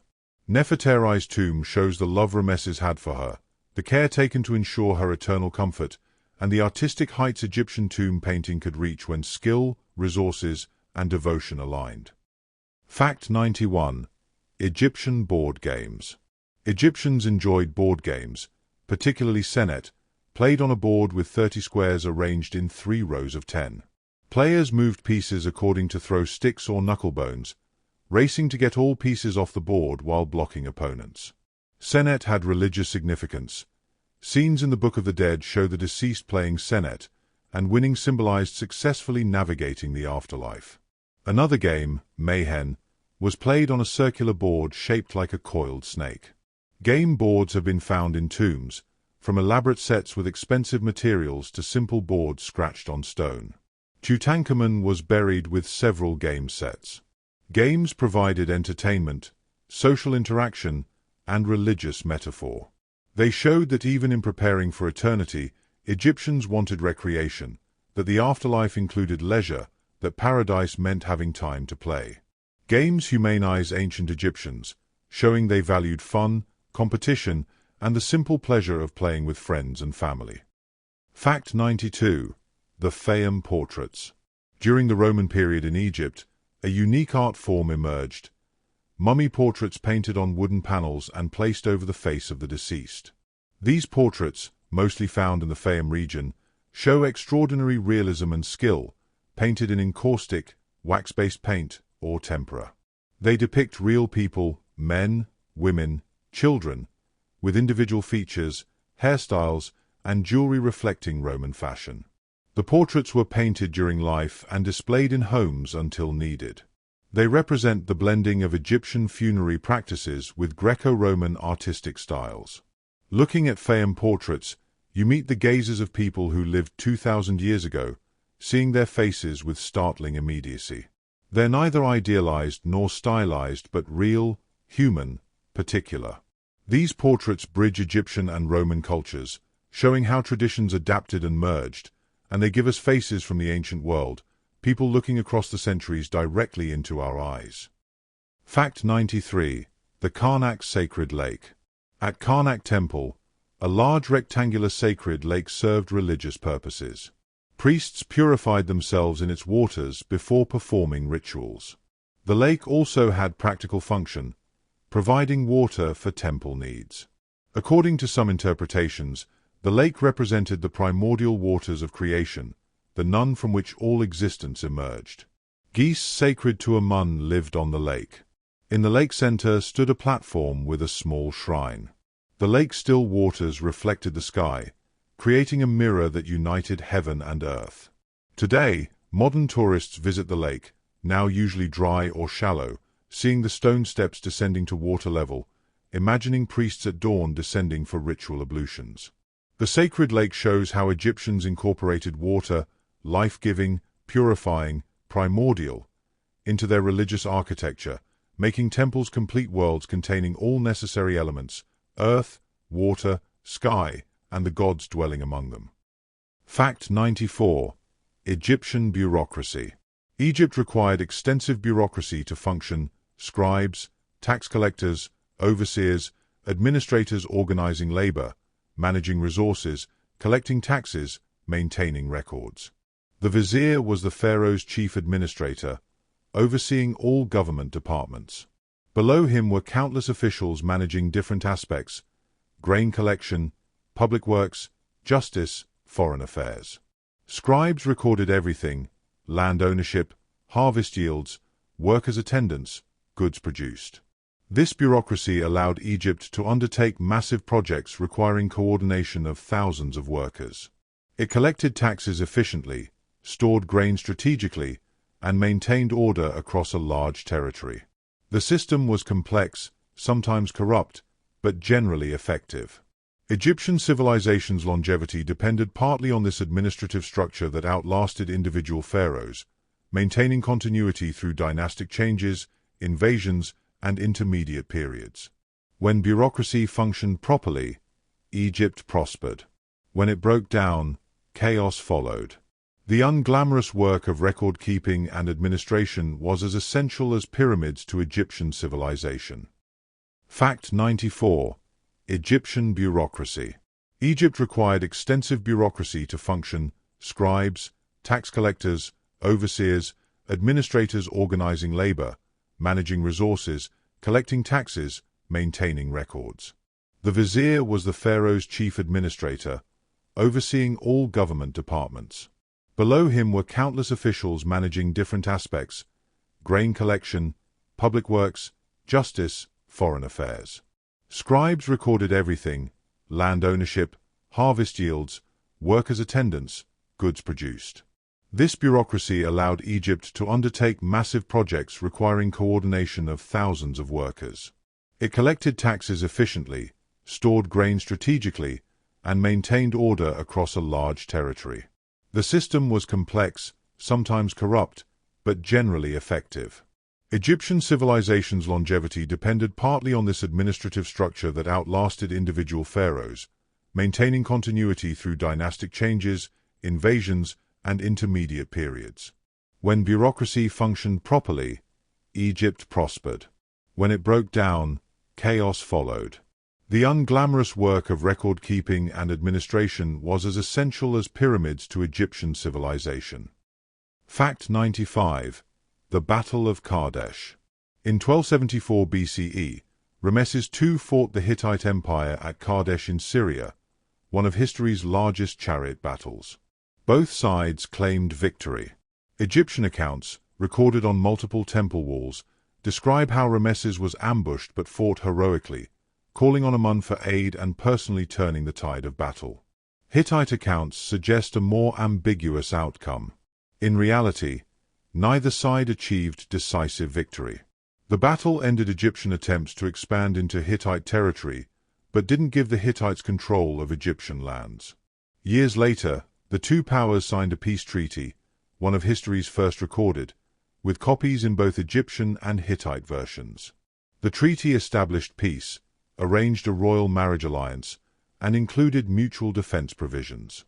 The Battle of Kadesh shows the limits of Egyptian power, the reality of military struggle versus propaganda's claims, and ultimately, the wisdom of resolving conflict through diplomacy rather than endless warfare. Fact 96. Modern Egypt and Ancient Legacy. Modern Egypt is an Arab, Muslim nation, culturally distinct from pharaonic Egypt.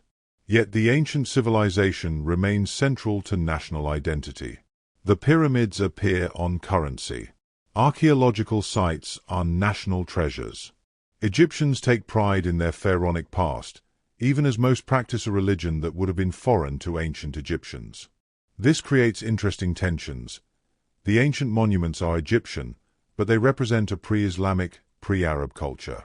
Some Egyptians see direct continuity, considering themselves descendants of the pharaohs. Others emphasize the Arab conquest and Islamic identity. Most navigate both, honoring the ancient past while living in the present. Ancient sites generate crucial tourism revenue, making the pharaonic past economically important to modern Egypt. The relationship between modern Egyptians and their ancient heritage is complex, negotiating between different histories, different identities, different time periods that all call the same land home. Fact 97.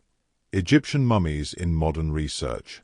Modern technology allows scientists to study mummies non-invasively, learning about ancient health, diet, disease, and lifestyle. CT scans reveal what's inside without unwrapping. DNA analysis shows genetic relationships and origins. Chemical analysis of tissues indicates diet and disease. Mummies have revealed that Egyptians suffered from arthritis, dental disease, parasites, cardiovascular disease, and cancer.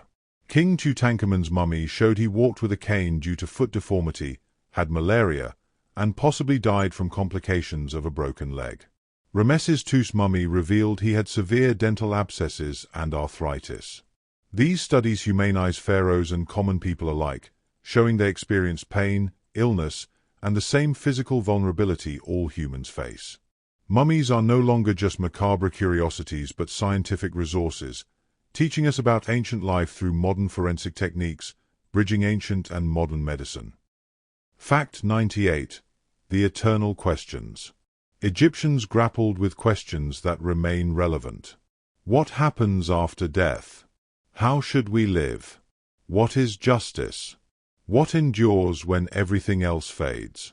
Their answers elaborate afterlife preparation, ethical living to pass judgment, monuments built to last millennia, were their civilization's response to mortality's inevitability. They believed death wasn't an ending but a transformation, that proper preparation allowed eternal life, that the heart's weight revealed true character. While we might not share their specific beliefs, their fundamental concerns are ours too. How do we face mortality? What legacy do we leave? What matters enough to preserve? The Egyptians answered these questions through pyramid and prayer, mummy and myth, creating a civilization focused on eternity because they understood life's brevity. Their obsession with death was really an obsession with life, with preserving what mattered, with ensuring that something of themselves would continue beyond the brief span of years allotted to mortals. Fact 99. The desert's preservation. Egypt's monuments survived largely because of the desert's dryness. In wetter climates, mud brick dissolves, papyrus rots, wood decays, paint fades. But in Egypt's arid environment, organic materials survive for millennia. The desert preserved not just stone but also fragile papyri, wooden furniture, linen cloth, even flower garlands placed in tombs. This preservation is a gift, allowing us to know ancient Egypt with an intimacy impossible for most ancient civilizations. We can read their letters, see their clothes, touch objects their hands touched. The desert, which the Egyptians called the Red Land, the chaotic realm beyond fertile Black Land, ironically became the great preserver of their civilization. What they built in the desert to last forever actually did last, protected by heat and dryness that defeated decay, keeping the past present, maintaining physical connections between their world and ours. Fact 100. The eternal Nile. The Nile still flows through Egypt as it has for millions of years, though now controlled by the Aswan High Dam, no longer flooding annually as it did throughout pharaonic times. The river remains Egypt's lifeline, providing water, transportation, and identity. Modern Egyptians still live along its banks, cities still cluster where ancient cities stood. The Nile connects ancient and modern Egypt, the one constant through all changes. When you stand on the Nile's banks today, you're seeing essentially what ancient Egyptians saw: the same river, the same sky, the same essential geography. The desert still red, the rivers still bringing life, the sun still crosses the sky each day. Civilizations rise and fall, religions change, languages evolve, but the Nile endures, eternal as the Egyptians believed their civilization would be. The river they call the source of life remains the source of life, flowing north to the sea as it always has, carrying water and history, the eternal river through the eternal land, Egypt, gift of the Nile, then and now and always. And so we come to rest at journey's end, having walked through 3,000 years of Egyptian civilization, from Narmer's unification to Cleopatra's death, from mud brick villages to stone pyramids, from hieroglyphs carved on pallet to Greek written on papyrus. We have seen a civilization that defied death, that built for eternity, that left monuments still standing after millennia. A people who looked at mortality and said no, not complete ending, not utter darkness, but transformation, continuation, eternal life earned through proper preparation and virtuous living. The pyramids still stand on the desert's edge, golden triangles pointing toward the sky where pharaohs hoped to dwell among the stars. The Sphinx still gazes at the rising sun, as it has for 45 centuries. The Nile still flows, bringing life to the desert, the eternal river through the eternal land. And the mummies rest in their tombs and museums, the preserved bodies of people who hoped to wake again, who prepared so carefully for eternity, who believed death was not ending but doorway, not darkness but transformation into light. Rest now, rest deeply, beside the eternal Nile, beneath the eternal stars, held in the arms of time that stretches back to pyramids and forward beyond sight. The ancient Egyptians understood something profound, that while our individual lives are brief as lotus flowers that bloom and fade in a single day, what we create, what we love, what we build can endure, and in that endurance, we achieve a kind of immortality. Sleep peacefully, wrapped in linen like an ancient mummy, protected by amulets of memory and dream, journeying through your own underworld of sleep toward the dawn when you'll rise again, reborn like Ra, renewed like the Nile's flood. The gift of the Nile is life. The gift of sleep is renewal. The gift of Egypt is understanding that endings are also beginnings, that death is transformation, that rest is resurrection. Sleep now. In the peace of the ancient ones, in the eternal stillness, in the golden light of morning that always comes. Good night.